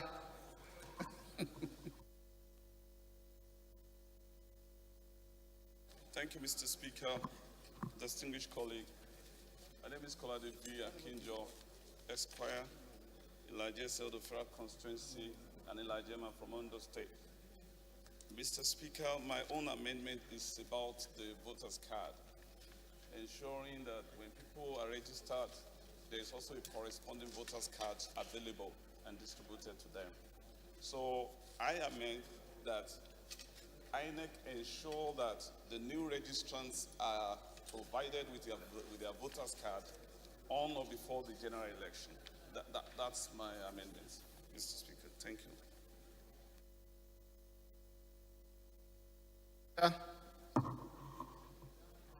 Yes.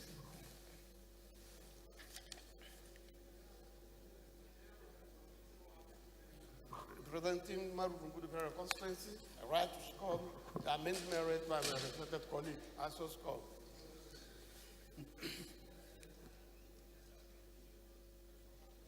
Those in favor of the amendment say aye. Against say nay. That's have it. Honorable Isiaka.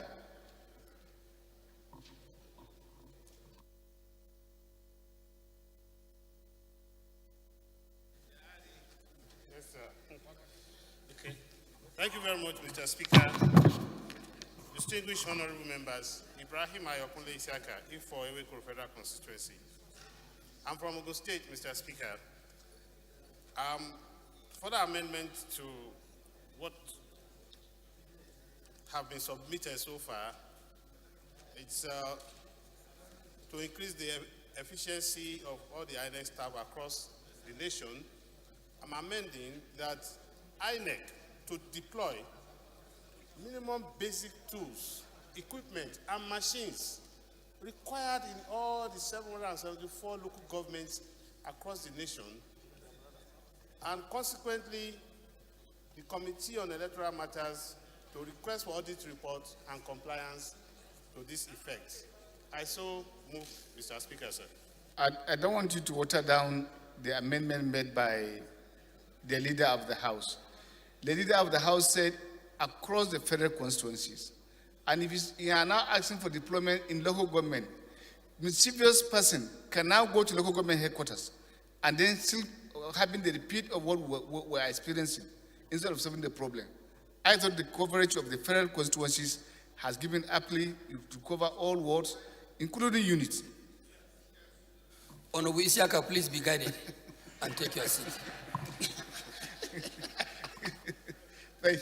Thank you. So, amendment step down thank you. Yes, Abaga, we'll have to call the other Abaga to come and second. Right Honorable Speaker, honorable colleagues, my name remains Honorable Sylvester Obaga.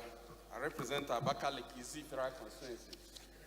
Mr. Speaker, my further amendment to what has been proposed and adopted is on the area of machines for this registration. So it goes this way because at the moment, it is only one machine per local government, and we are talking of sensitization. Therefore, it is to urge INEC to increase the registration machines to match the level of sensitization on voters' registration. As it is. Those in favor of the amendment, sorry, Akinjo.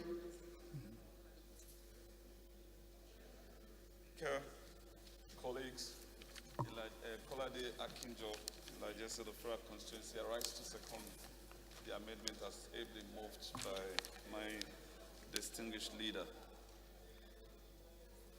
Those in favor of the amendment say aye. Against say nay. The ayes have it. Those in favor of the motion as amended say aye. Against say nay.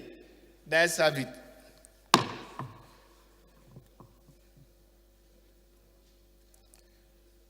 Respectfully, the 12th order of the day is motion on need to provide. The 11th order of the day is motion on need to rehabilitate the collapsed Kanke Langtang Road standing in the no Honorable Benelar. Honorable Benelar is invited to move the motion.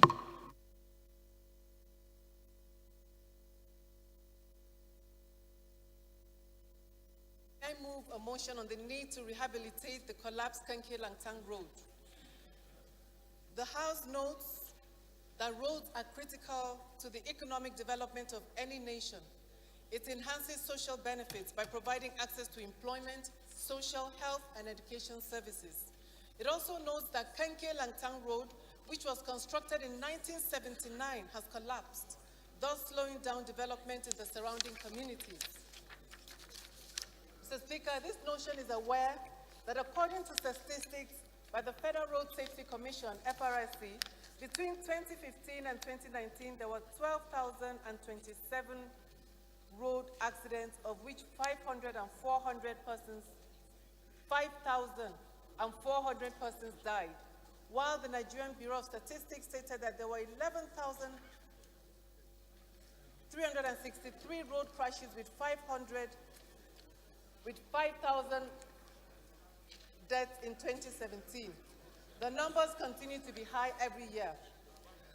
This motion is concerned that Kanke Langtang Road in Plateau State has degenerated to such a deplorable state that plying the road has become extremely hazardous, and the loss of lives continue unabated due to poor road maintenance in the country. This motion is worried about the reoccurring accidents due to the deplorable state of the road, thus frustrating travelers and exposing them to the risk of being robbed or kidnapped. This motion is also worried that if the road is not urgently rehabilitated, transportation, which is one of the major drivers of economic growth, will become uncompletely bearable, therefore grinding the economic activities of the people in that area. This motion prays that the House resolve to, number one, urge FAMA to take urgent steps to rehabilitate the Kanke Langtang Road in Plateau State. This motion also seeks to mandate the Committee on FAMA to ensure compliance. I so move, Mr. Speaker. Seconder. Nalaraba.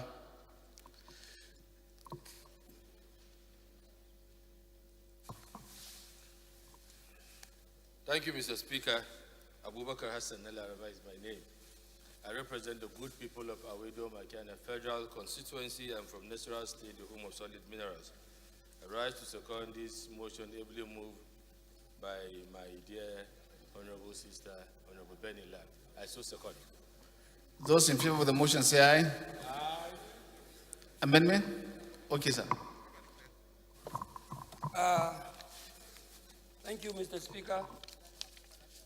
I thank the mover of the motion, Honorable Beniral, for rising up to responsibility.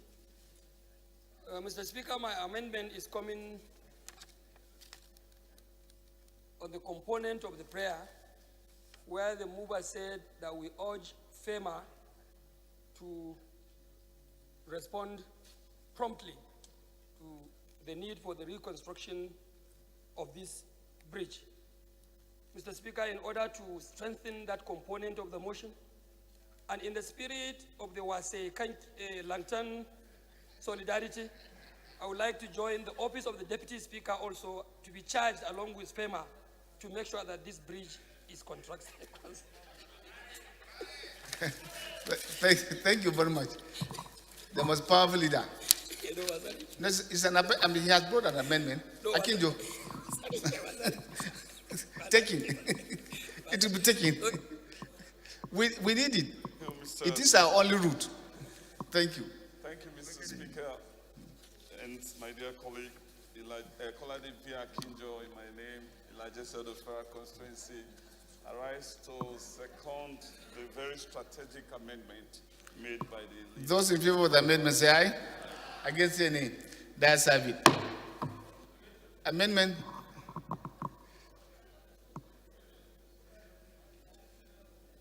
Mikey, we have tightened your motion. I have amendments, sir. Thank you. Yes. I'm not against it. Thank you, Mr. Speaker. I remain Abubakar Maki Eleman. I'm from Jigawa State, the New World. I represent Malamudu Kaugama Federal Constituency. Mr. Speaker, my honorable colleagues, my amendment is to add number 3, that they should order Federal Road Maintenance Agency, FEMA, to also visit Maramudu town, that is Tumballe, that have the same similar problem. So yes, it's an amendment now. This is yes. This is directory. This is directory. Assume it's not directive. I say it's an amendment. It's so that they can bilateral. include my constituency. I You are have on a your own. problem. Mikey, you are with on that. your own. Mikey, you are on your own. Leader. Mikey, you are on your own. Any seconder? Second. Any seconder? So your amendment failed. Mikey, you cannot. Those in you favor cannot of the win. motion as amended say aye. Against say nay. That's it. Mikey, you cannot win two motions on the same day. You got one, please. And, Thank you.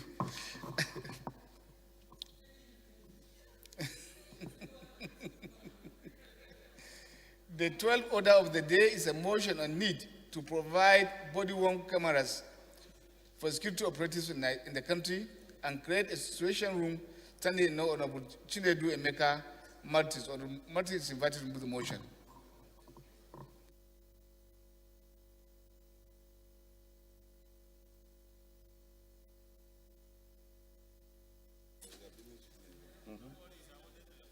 It's not commercial. Thank you, Mr. Speaker, honorable colleagues. I remain Honorable Emeka Chinedu. I represent the good people of Ahazum Bisesi in the federal constituency. Mr. Speaker, I am from Imo State. Mr. Speaker, I rise to move a motion on the need to provide body-worn cameras for security operatives in the country and create a situation room. The House notes that security of lives and properties of citizens is the primary responsibility of government. The House also notes that security agencies have been exploring solutions to mitigate the growing insecurity in the country, especially considering the lack of adherence to rules of engagement on the part of security operatives on duty. The House is also aware that body camera is a wearable audio-visual or photographic system which integrates with in-car video and used to record events involving law enforcement officers in order to improve transparency and accountability of law enforcement agencies. The House is therefore concerned about all allegations of harassment, extortion, and extrajudicial killings of citizens by security operatives, which often result in reprisal and uprising by the citizen. The House is therefore convinced that the security operatives, who often experience litigious scrutiny over their conduct in the discharge of their duties, ought to wear body cameras in order to have picture and video evidence of their activities. The House is cognizant that the body cameras will keep the security operative in check, considering the massive allegation of human rights violation by security operatives and lack of evidence. The House is also cognizant that the introduction of body cameras will not only douse tension and promote trust and professionalism among the security agencies, but will institutionalize the rules of engagement to foster a harmonious relationship between security operative and its citizenry. Therefore, the House resolved, 1, urge the government to provide body cameras for all security operatives on duty across the country. 2, mandate the Committee on Police Affairs and Army and National Security and Intelligence to ensure compliance. I so move, Mr. Speaker. Abianti.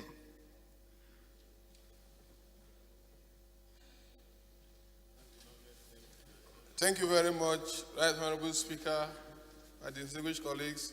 Awaji Nombek Dagomie Abiante. I represent Andoni Opobo, Goro Federal Constituency. I rise to second the motion ably moved by my colleague Chinedu Emeka Martins. I so second. Very straightforward motion. Okay. You have an amendment? You want to move against it?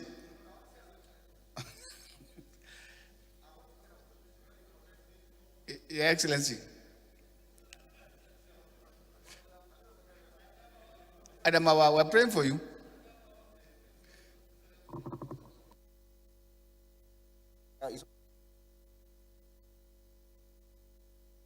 Honorable Goni, when I say we're praying for him, I saw you nodding your head in the opposite direction. Yes, they have already agreed. I pray, Your Excellency. Sir, please just Please, can you speak well? Thank you. So PDP are praying for you too. Thank you so much. Thank you. Your Excellency, Mr. Speaker, I have first an observation. Look at the first line. Notes that the security of lives and properties of the citizens is a primary responsibility of the federal government. Mr. Speaker, we have to delete the word federal because it's a responsibility of government so that it could be state, it could be federal, it could be local government. If we leave it at this level, it can be misleading.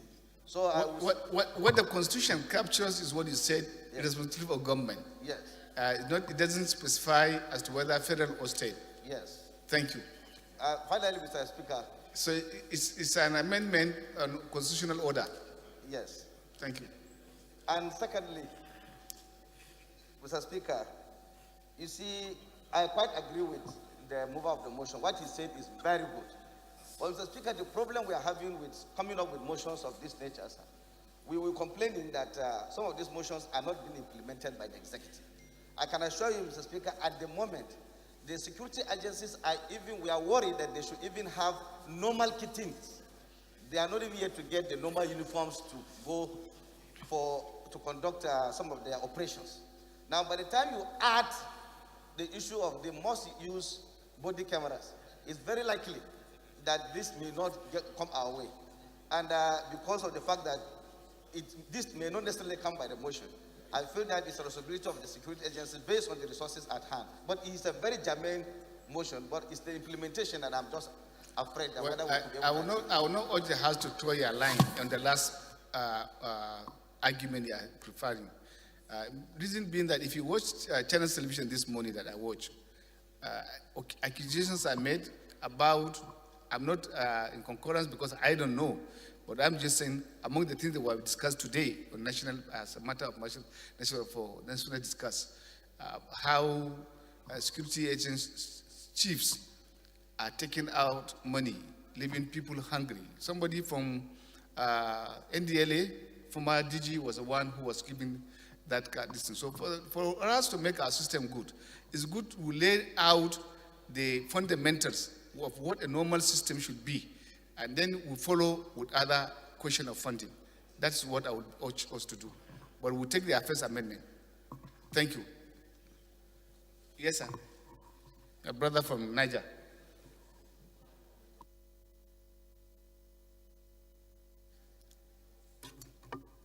Thank you, Mr. Speaker, honorable colleagues. I rise to support this motion, which I believe is as well timely as the last one. And of course, I do not believe that issue of funds should have any... I thought you are seconding the amendment. The issue of funding has already been dropped. Okay. Thank you. Number two, I also have an amendment on the title. Yeah, not seconding his amendment. You have your own amendment. One.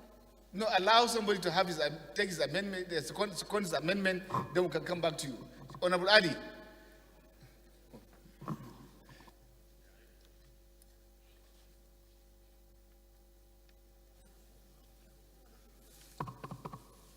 Thank you, Mr. Speaker. Respected colleagues, Hari Mohammed Abdul Mumin. I represent National Total Federal Constituency. Mr. Speaker, I rise to second the amendment. Every move my colleague has so second. Those in favor of the amendment say aye. Against say nay. They are served. Yes. Yeah, amendment, sir.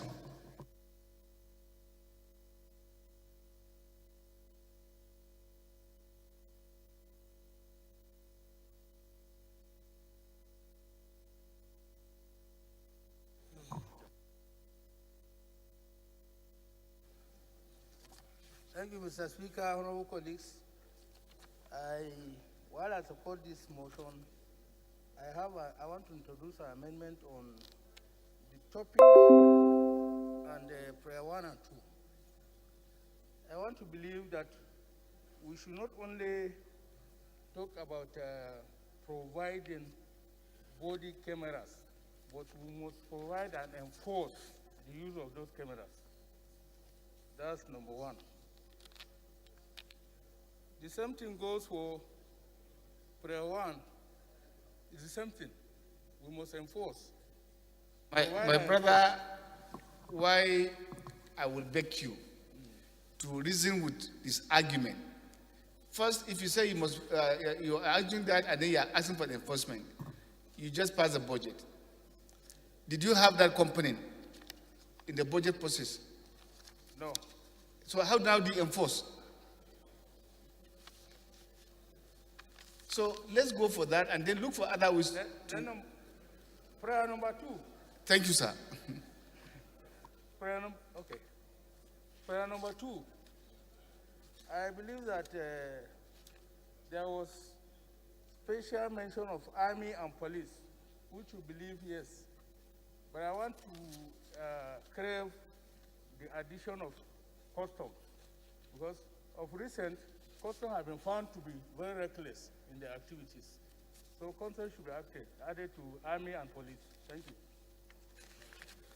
I think it's good we look at the positive side of this motion. It's not just to protecting the citizens, but it is also help in protecting the officers.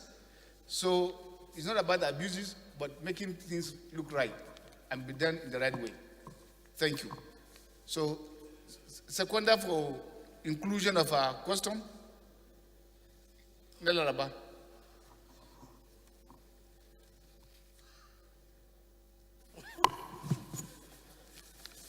Thank you, Mr. Speaker. Abubakar Hassan Nelaraba. I represent the good people of Awedo Machana Federal Constituency. I rise to second the motion as amended. I shall second. In favor of the amendment, say aye. Against any? The ayes have it. Those in favor of the motion as amended, say aye. Against any? The ayes have it. Respected colleagues, the 13th order of the day is a motion on call to assess the economic impact, compensation and financing remediation program for oil spill ravaged communities of Ohaji, Egbema, Oguta of Imo State and Niger Delta area of Nigeria, standing in the name of Honorable Uju Chima Kingsley. Honorable Kingsley is invited to move the motion.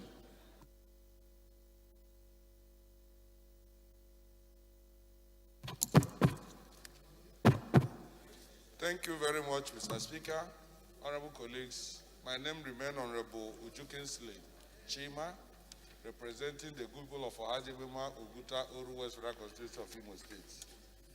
Mr. Speaker, I rise to move the motion on call to assess the economic impact, compensation, and financing remediation program for oil spill ravaged communities of Ohajibima, Oguta of Imo State and Niger Delta area of Nigeria.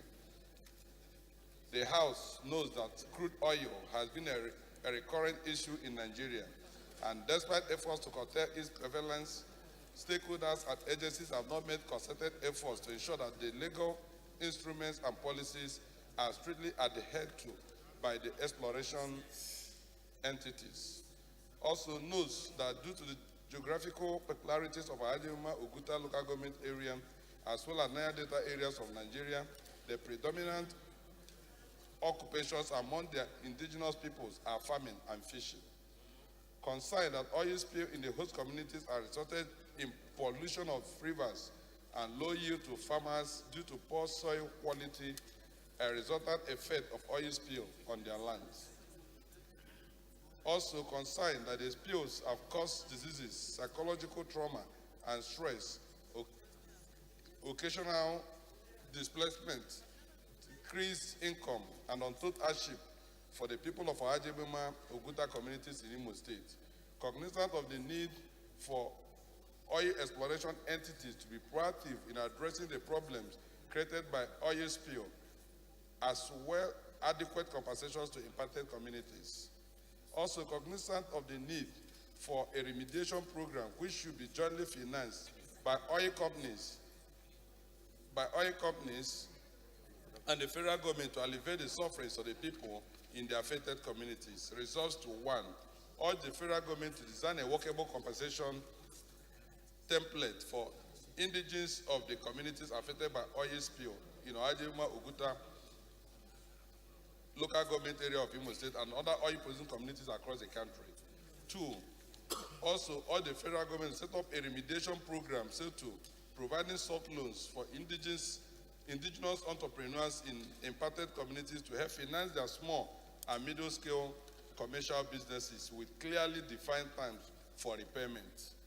3, mandate the committees on petroleum resources upstream, petroleum downstream, and NDDs to conduct an impact assessment an evaluation of the effects of the oil spill in Oajima Ogutam of Imo State to ensure that people are adequately compensated and implementation of the previous resolutions. Thank you. I so move. Seconder. Yes, sir.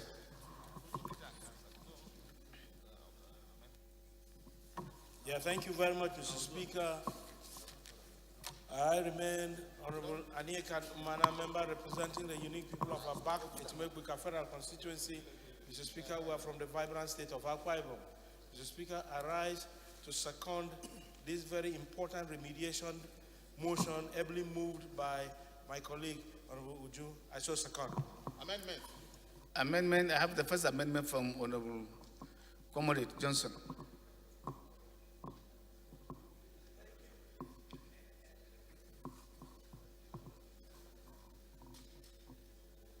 Honorable Guma, yeah, request. Thank you. Thank you, my respected speaker and my colleagues. I am Johnson Egwakide Oguma, representing Sako Federal Constituency of Edo State. Mr. Speaker, my amendment 6, the motion is based on OSP remediation and host communities. I want to amend prayer number 3 accordingly. Mandate the relevant house committees on environment, host communities, and petroleum upstream to conduct an impact assessment and evaluation of effects of OSP in Ohaji, Igbema, Aguta local government area of Imo State to ensure that the people are adequately compensated and implementation of the previous resolution. I so move.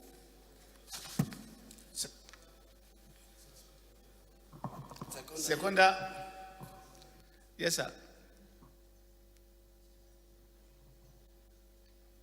The boss. Mr. Speaker, honorable colleagues, my name is Mudal Awal Umar, one of the youth in the House. Mr. Speaker, I rise to second the motion, the amendment moved by my chairman, Environment. I so second, sir. Those in favor of the motion say aye. Amendment say aye. Against say nay. That's have it. Yes, Chingeri.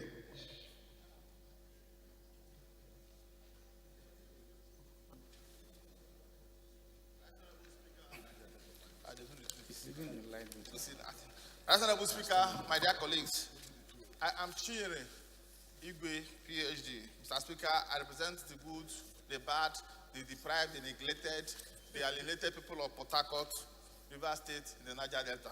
Mr. Speaker, I think that the activities of the hydrocarbon sector that has impacted on the area in question is petroleum refining and gas. I therefore think, and appropriately too, that gas committee should be part of the relevant committee. Also, Mr. Speaker, the host community, which is where the people of Niger Delta are believing that succor will come from Nigeria, not heaven. So, Mr. Speaker, we're trying to be very diplomatic, and I also appreciate. But every committee has its own function. This work is specifically for environment committee. Go through your standing order. Any other committee, maybe we'll just be fine there. As far as I'm concerned, if you go to it's the work of environment committee. They oversight NOSDRA. Is the function of NOSDRA. So including all the committees will be unnecessarily putting on bearing pressure on the work. I will beg you, as an experienced legislator, to step down that. Thank you.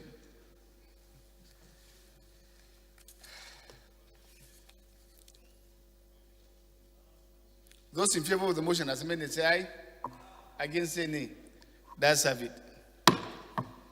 The fourth order of the day is a motion on need to sustain the Central Bank of Nigeria 100 for 100 policy on production and productivity, standing in the name of Honorable Chris Azubo. Honorable Azubo is invited to move the motion.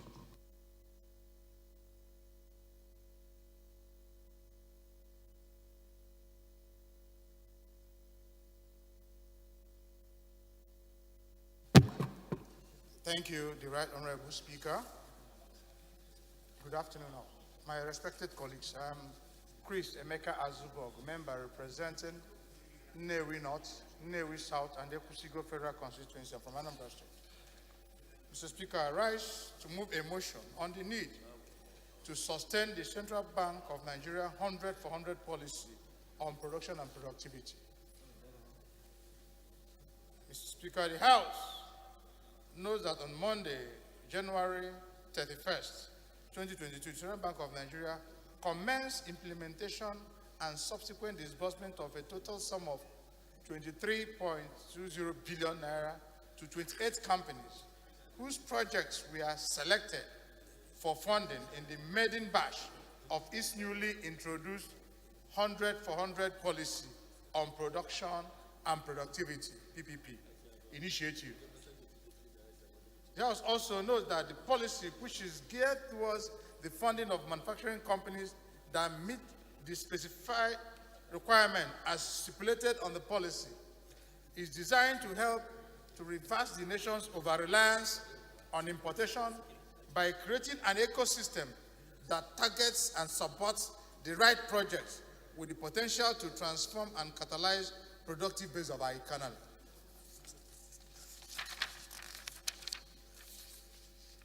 The House is aware that the policy will support the economic development agenda of the House of Representatives and ensure an increase in economic activities by increasing production of goods and services, as well as creating employment for our teeming population.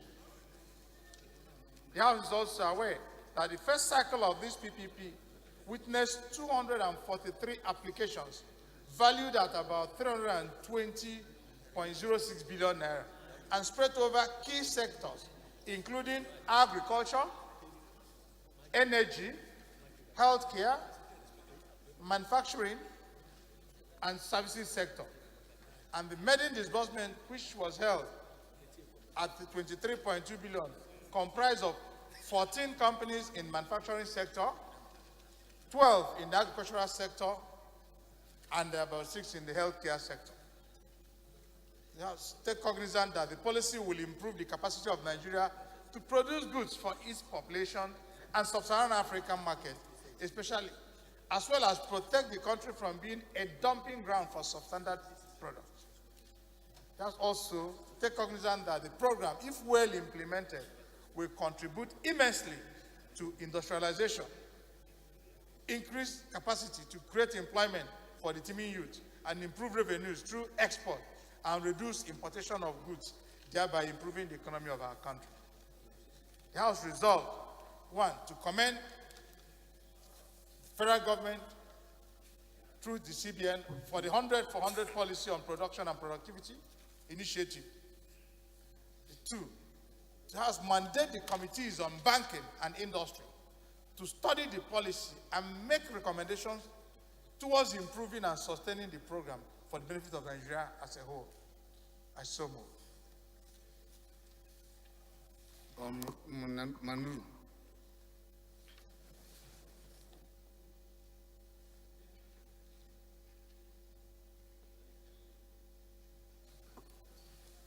Thank you, Mr. Speaker, honorable colleagues.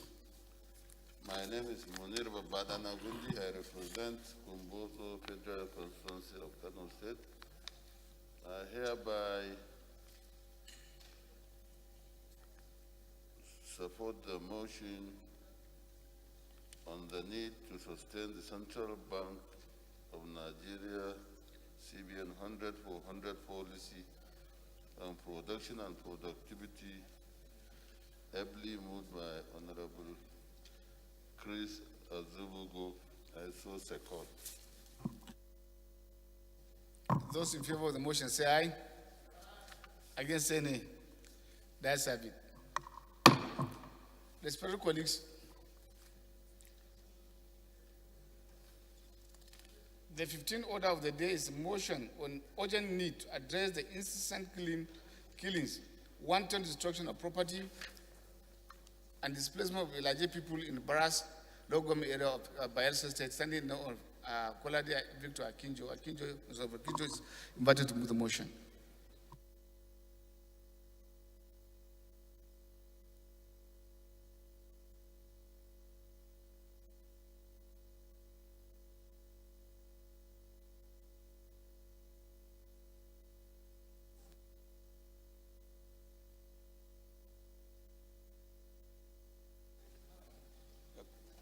you, the Right Honorable Speaker, my very venerable colleagues. My name is Kolade V. Akinjo, and I stand for the people of Ilaje South, the Federal Constituency. I'm an Ilaje man by tribe from Ondo State. The motion is on the need to check the incessant killings, wanton destruction of properties, and displacement of Ilaje people in Brass local government area of Bayelsa State. The House notes that on Monday 7 February 2022, assailants attacked unarmed Ilaje fishermen on a fishing expedition in the high sea of Brass local government area of Bayelsa State, leaving many dead, several others injured, and some are still missing. Disturbed that the assailants did not only kill their victims during the attacks, but also burned their fishing boats, nets, and carted away with their outboard engines.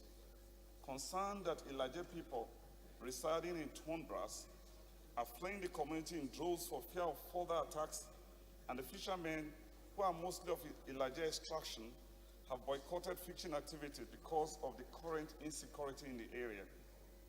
The House takes cognizance that despite the unprovoked attack, senseless killings and wanton destruction of properties and means of livelihood, the people of the Ilaje community in Brass have continued to show peaceful disposition, thus averting the inter-ethnic crisis allegedly intended by the assailants. The House do resolve that we observe a minute of silence in honor of the deceased victims of the attacks on the Ilaje community of Brass in Brass local government area of Bayelsa State, commiserate with the bereaved family. Third, call on the federal government to investigate the mass killing and ensure that the culprits are prosecuted. And the fourth, also call on the federal government to provide relief materials for the affected Ilaje fishermen who have been adversely affected by the senseless attacks and unable to continue fishing in the interim. And urge the Nigerian Navy, the Nigerian police force, and other relevant security agencies to further strengthen their security presence along the coastline of Brass and its environment, and mandate the Committee on National Security and Intelligence to ensure compliance. Thank you, Mr. Speaker. The motion is ably moved. Seconder. Yes.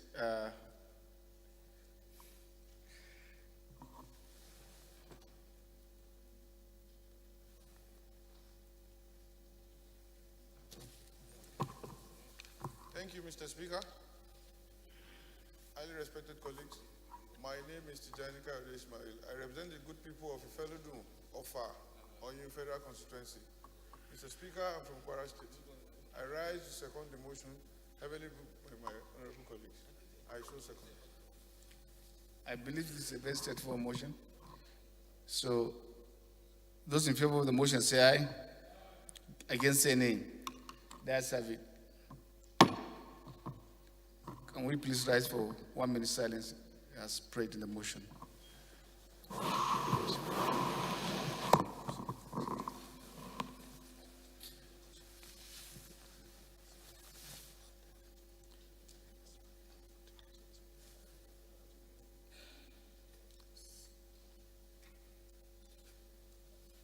May the soul of the party rest in perfect peace.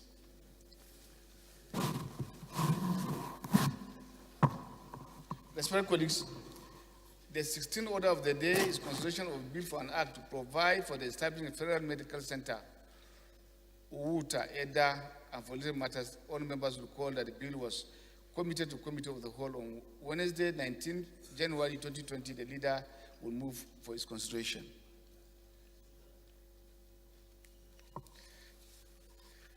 Sorry. Yeah, consideration. Consideration. Oh, thank you, sir. You know, because of over-excitement today, my mind is still, I'm already in Kano. Thank you, Mr. Speaker. Honorable members, I rise to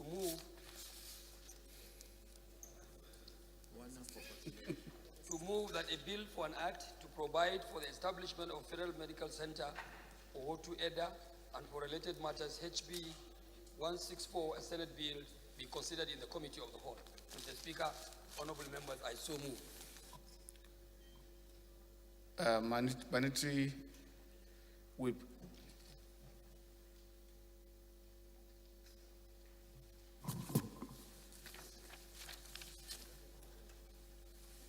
Thank you, Mr. Speaker, honorable colleagues. My name is Honorable Gideon Gwani. I represent Kaura Federal Constituency. I come from Kaduna State. Mr. Speaker, honorable colleagues, I rise to second the motion ably moved by the leader that we do consider the report. I so second. Those in favor of the motion say aye. Against say nay. The ayes have it. Respected colleagues, the 17th order of the day is consideration of report of the Committee on Ecological Fund on a bill for an act to establish the regulation of ecological fund to address Nigeria's ecological challenges, particularly erosion, landslide, desertification, floods, oil spillage, drought, etc. and related matters. All members recall that the report was laid on Thursday, 10th February 2022 on Isiaka Ibrahim. The RA will move for its consideration.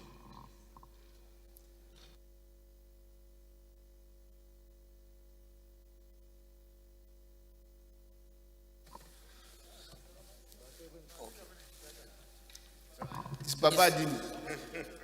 Honorable Isiaka, are you there? Thank you very much. Thank you very much, Mr. Speaker. Distinguished honorable members. Ibrahim Ayokunle Isiaka, the Assolidor of Egbaland. I represent the very, and Babadini Yokuba. I represent the very good people of Ifoewe Federal Constituency. Mr. Speaker, I am from Ogun State. Under your authority, I hereby move that the report of the Committee on Ecological Fund on a bill for an act to establish the regulation of ecological funds to address Nigeria's ecological challenges, particularly erosion, landslide, desertification, floods, oil spillage, drought, reforestation, and for other related matters be considered. I so move, Mr. Speaker, sir. Honorable Chris.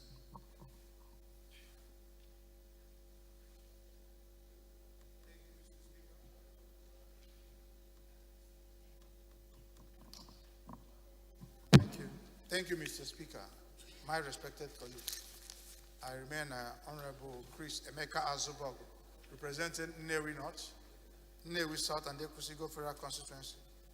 Mr. Speaker, I rise to second the motion that the bill be read, the report be considered. I so second. Seconder. Sorry. Those in favor of the motion say aye. Against say nay. The ayes have it. Leader moved that the House will resolve in the Committee of the Whole to consider reports. Thank you, Right Honorable Speaker, honorable members. At this point in time, Mr. Speaker, honorable members, I move that the House do resolve to the Committee of the Whole to consider reports. Mr. Speaker, honorable members, I so move. Yes, sir.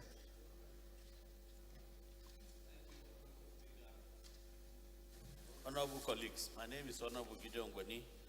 I come from Kaduna State. I represent Kaura Federal Constituency. Mr. Speaker, honorable colleagues, I rise to second the motion ably moved by the leader that the House do resolve itself into the Committee of the Whole to consider the reports. Those in favor of the motion say aye. Against say nay. The ayes have it. House is hereby to resolve the Committee of the Whole to consider the report.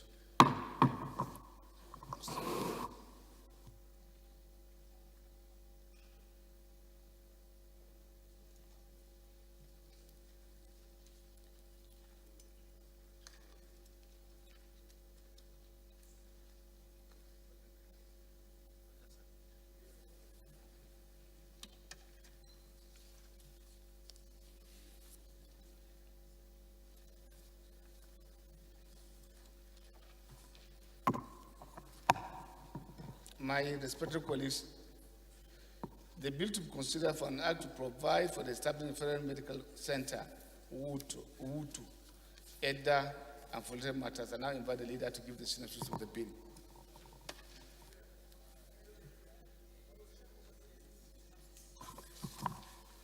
Thank you, Mr. Chairman, honorable members. I feel, Mr. Speaker, this is a straightforward report for a bill to establish a federal medical center. It's a popular bill, and I would like to urge members of this House to concur in the spirit of bicameral existence of the National Assembly, being a Senate bill, to please be passed with the speed of the light, please. Thank you, and God bless you all. Thank you. Honorable Sani Bara, why are we doing the celebration? I'm full of happiness, Mr. Speaker. Thank you very much, honorable colleagues. My name is Honorable Engineer Sani Bala, representing Kunchi Sanya Federal Constituency, and I'm from Kano State. I rise to second the motion as heavily moved by the House Leader. I so second.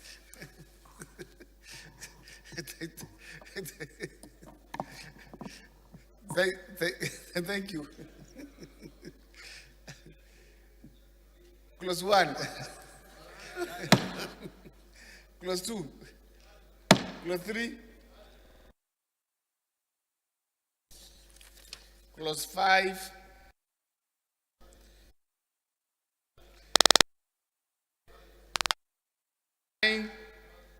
Clause 10.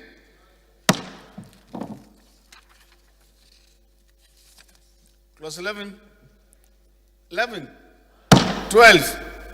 13. Clause 14. Clause 15.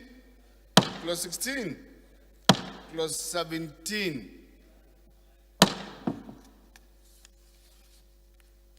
Clause 18. Clause 20. Clause 21. Clause 22. Yes, Mr. 23. Okay, Honorable Sada. Yes, Mr. Chairman, if you look at clause 23, discipline of junior staff, if you subject it to the chief medical director, where he can himself to suspend a junior staff for a period of 3 months before he directs that to the committee to investigate, I think it's It's not a norm. Yes. That's what is called junior staff establishment, promotion, and discipline committee. Yes. That's what's supposed to be. So the amendment. I think section 22 has taken care of that. But he is the chairman of the junior staff promotion establishment. Sir? The chief medical director is the chairman of that committee. Right. Under normal, he is the chairman. It's not solely to him. So can he take that action on himself? No, he can't take that action on himself. That's what I'm. That's Yes, the point I'm that's what I say. Amendment. Eh? Mr. Speaker, Mr. Chairman, if we can take that action to be referred to what has been provided in section 22, removal and discipline of clinical, administrative, and technical staff. I think if you look at it, section 1, if it appears to the board that there are reasons for believing that any person employed, Honorable Sada, what normally happens in almost all the agencies of government is that junior staff promotion appointment is chaired by the chief executive. Senior is by the governing board of the agency. And that's why this one cannot go to the board. But there has to be a junior staff promotion appointment and disciplinary committee. So which means that committee that we can say should under the consideration or investigation. Thank you, sir. Yes, so I think the secretary can. So put the amendment proper. Yes. Thank you.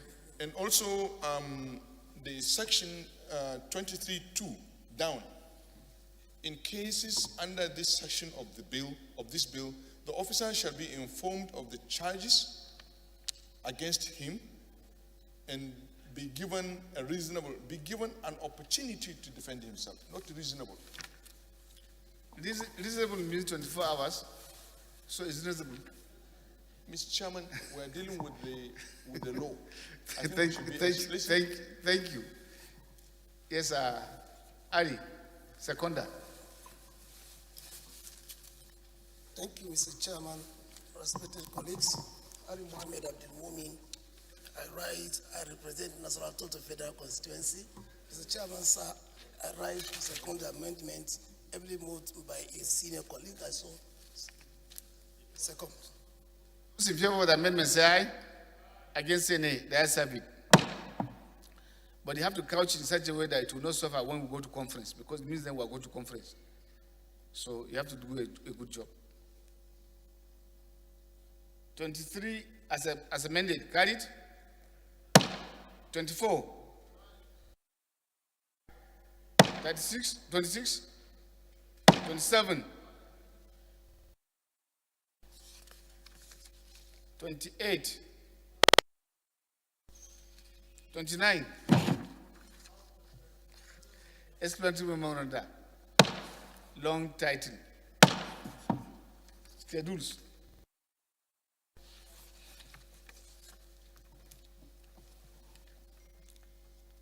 My respected colleagues, the report to be considered is that of the Committee on Ecological Fund on a bill for an act to establish the regulation of ecological funds to address Nigerian ecological challenges, particularly erosion, landslide, desertification, floods, oil spillage, drought, etc. and for these matters. I now invite Honorable Isiaka Ibrahim, the RD, and Baba Adini to give the synopsis of the report.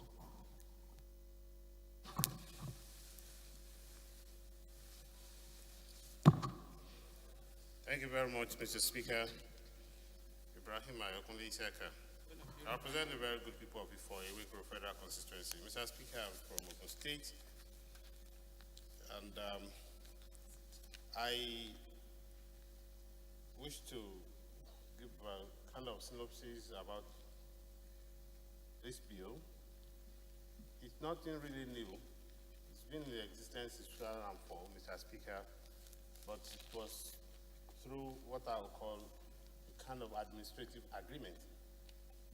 And from the presidency and that of the Office of the Ecological Fund, now Ecological Project Office, and that of the Secretary to the Government of the Federation, and of course the House, got the need that should have law backing. More so again, Mr. Speaker, there have been 4 agencies of the federal government who have been drawing money from this fund, but of course, which is mild to say not really backed up by the law. So all that we are now trying to do is to give oxygen to what is already existing within the system, Mr. Speaker.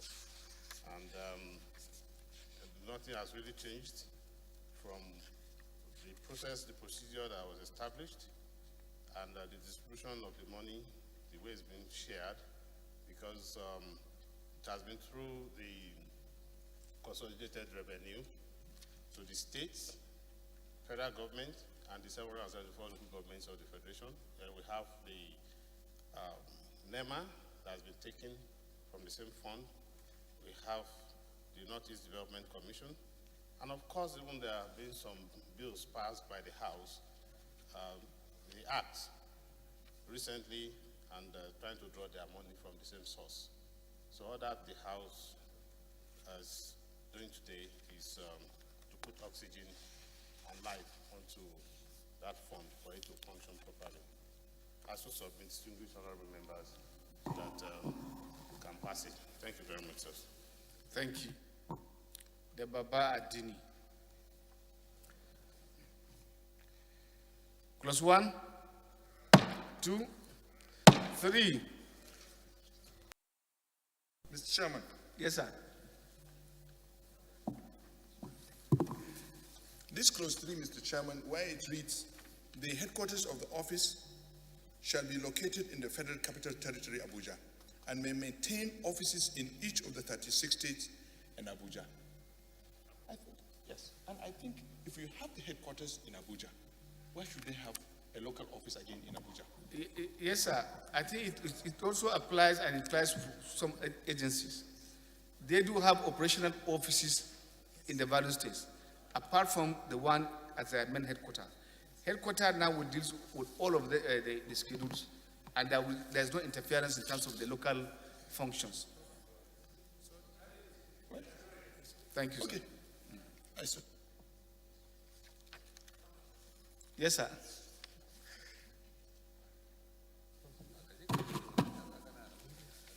Thank you, Mr. Chairman. Yeah, on clause 4 now because we're part 3. 4. Oh, yeah. Yes. Guys, when they put 2 here, 2, where they say establishment of governing council, instead of for the office, they say of the office. Okay. That off will be corrected to read Thank 4. you. Yes. That's clause 2. Oh, clause what? Clause 2. So take note of the technical error. Thank you. Thank you, Barrister Moreno. Clause 4. 5. 6. Clause 7. Clause 8. Clause 9. Clause 10. Clause 11. Clause 12. Clause 13.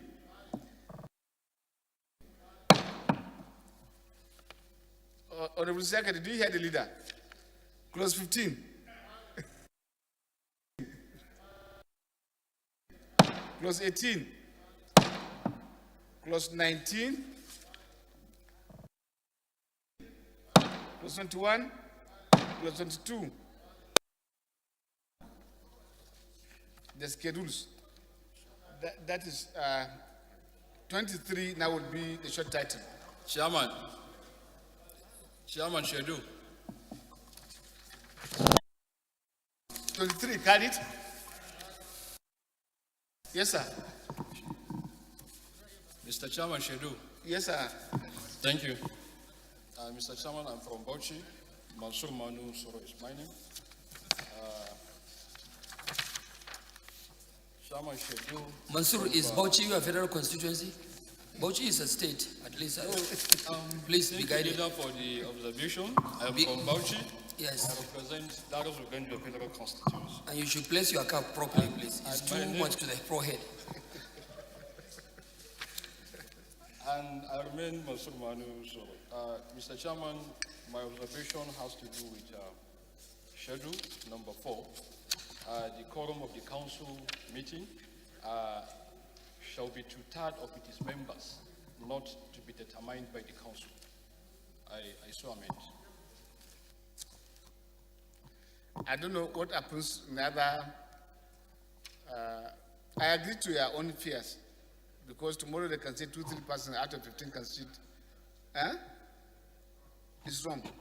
Thank you. So, seconder, engineer. Thank you, sir.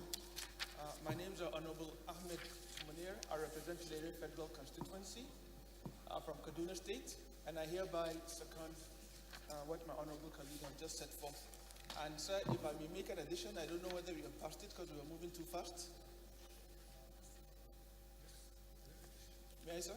It's just an issue to raise, sir. Yes, sir. In 2, establishment of the governing council of the office. The council consists of the secretary of the government as the chairman, the Minister of Environment, the Attorney General, the Minister of Finance, the Water Resources, etc. But I think for this very important bill, the Minister of Petroleum Resources also should be part and parcel of this. But I said, let me just make that suggestion. Because they are one of the biggest. I would beg you not to bring the cash cow into it because other self-serving and seeking issues would surface. Yes, sir. I would beg for that. Okay. Allow the finance sufficient. Thank you. Thank you.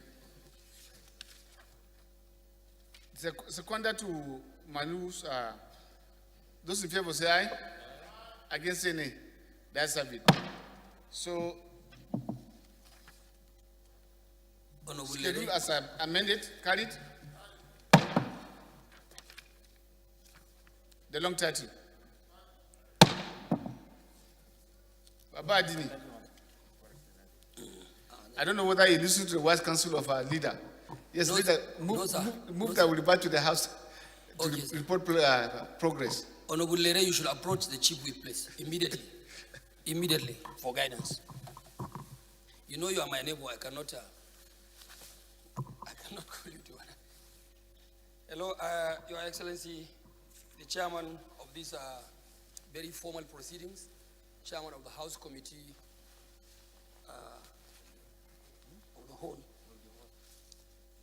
Honorable members, I rise to move that this House revert to plenary to report progress. Mr. Chairman, honorable members, Honorable Gideon Goni, I so move.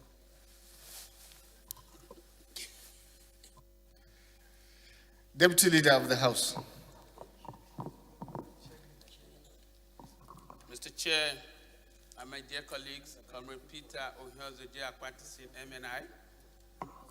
Mr. Chair, I rise to second the motion that this House, this committee of the whole do revert to plenary to report progress. I so second. Those in favor of the motion say aye. Against say nay. The ayes have it.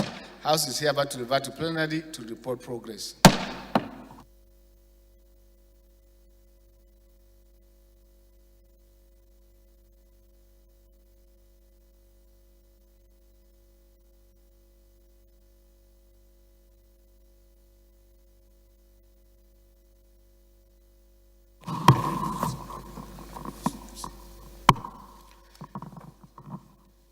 My respected colleagues, the House and the Committee of the Whole consider the report on a bill for an act to provide for the establishment of Federal Medical Center, Owutu, Edda, and for related matters, and approve clauses 1 to 22, clauses 23 as amended, clauses 24 to 28, the schedule, the long title, and the explanatory memoranda of the report. Respected colleagues, the House and the Committee of the Whole consider the report of the Committee on Ecological Fund on a bill for an act to establish the regulation of ecological funds to address Nigeria's ecological challenges, particularly erosion, landslide, desertification, floods, oil spillage, drought, etc., and for related matters, approve clauses 1 to 23, the schedule as amended, and the long title of the report. Leader, move for the adoption of the report. Thank you, Right Honorable Speaker, honorable members. I rise as directed by the Speaker that these reports of the Committee of the Whole be adopted for legislative records. Thank you. Deputy Leader. Thank you, Mr. Speaker. Once again, I rise to second the motion as ably moved by the Leader of the House. Mr. Speaker, I so move. Those in favor of the motion say aye. Against say nay. The ayes have it. Leader, move for adjournment of the House to Tuesday next week, 22nd, 11 a.m. Thank you, Mr. Speaker. And I think in the light of what you have just said, I would rather second the motion that you have moved from the chair. Made the motion from the chair, and I won't do that. I remain guided. Thank you, Mr. Speaker. Thank you so much. I therefore rise to move competently as the leader of the 9th House of Representatives to move that this House stands adjourned till Tuesday, the 22nd of February by 11 a.m. Prompt. Thank you, and I so move. Deputy Leader. Thank you, my dear Speaker, honorable colleagues, Comrade Peter Ohiozoje Akpatasin, MNI, representative of Akoko Edo Federal Constituency. Mr. Speaker, I support the motion for this House to adjourn till 11 o'clock of Tuesday, 22nd of this month. Mr. Speaker, I so second. Those in favor of the motion say aye. Against say nay. The ayes have it. House is hereby adjourned to Tuesday, 22nd February, 11 a.m. Honorable Leke, approach the Leader of the House. Approach me, off record.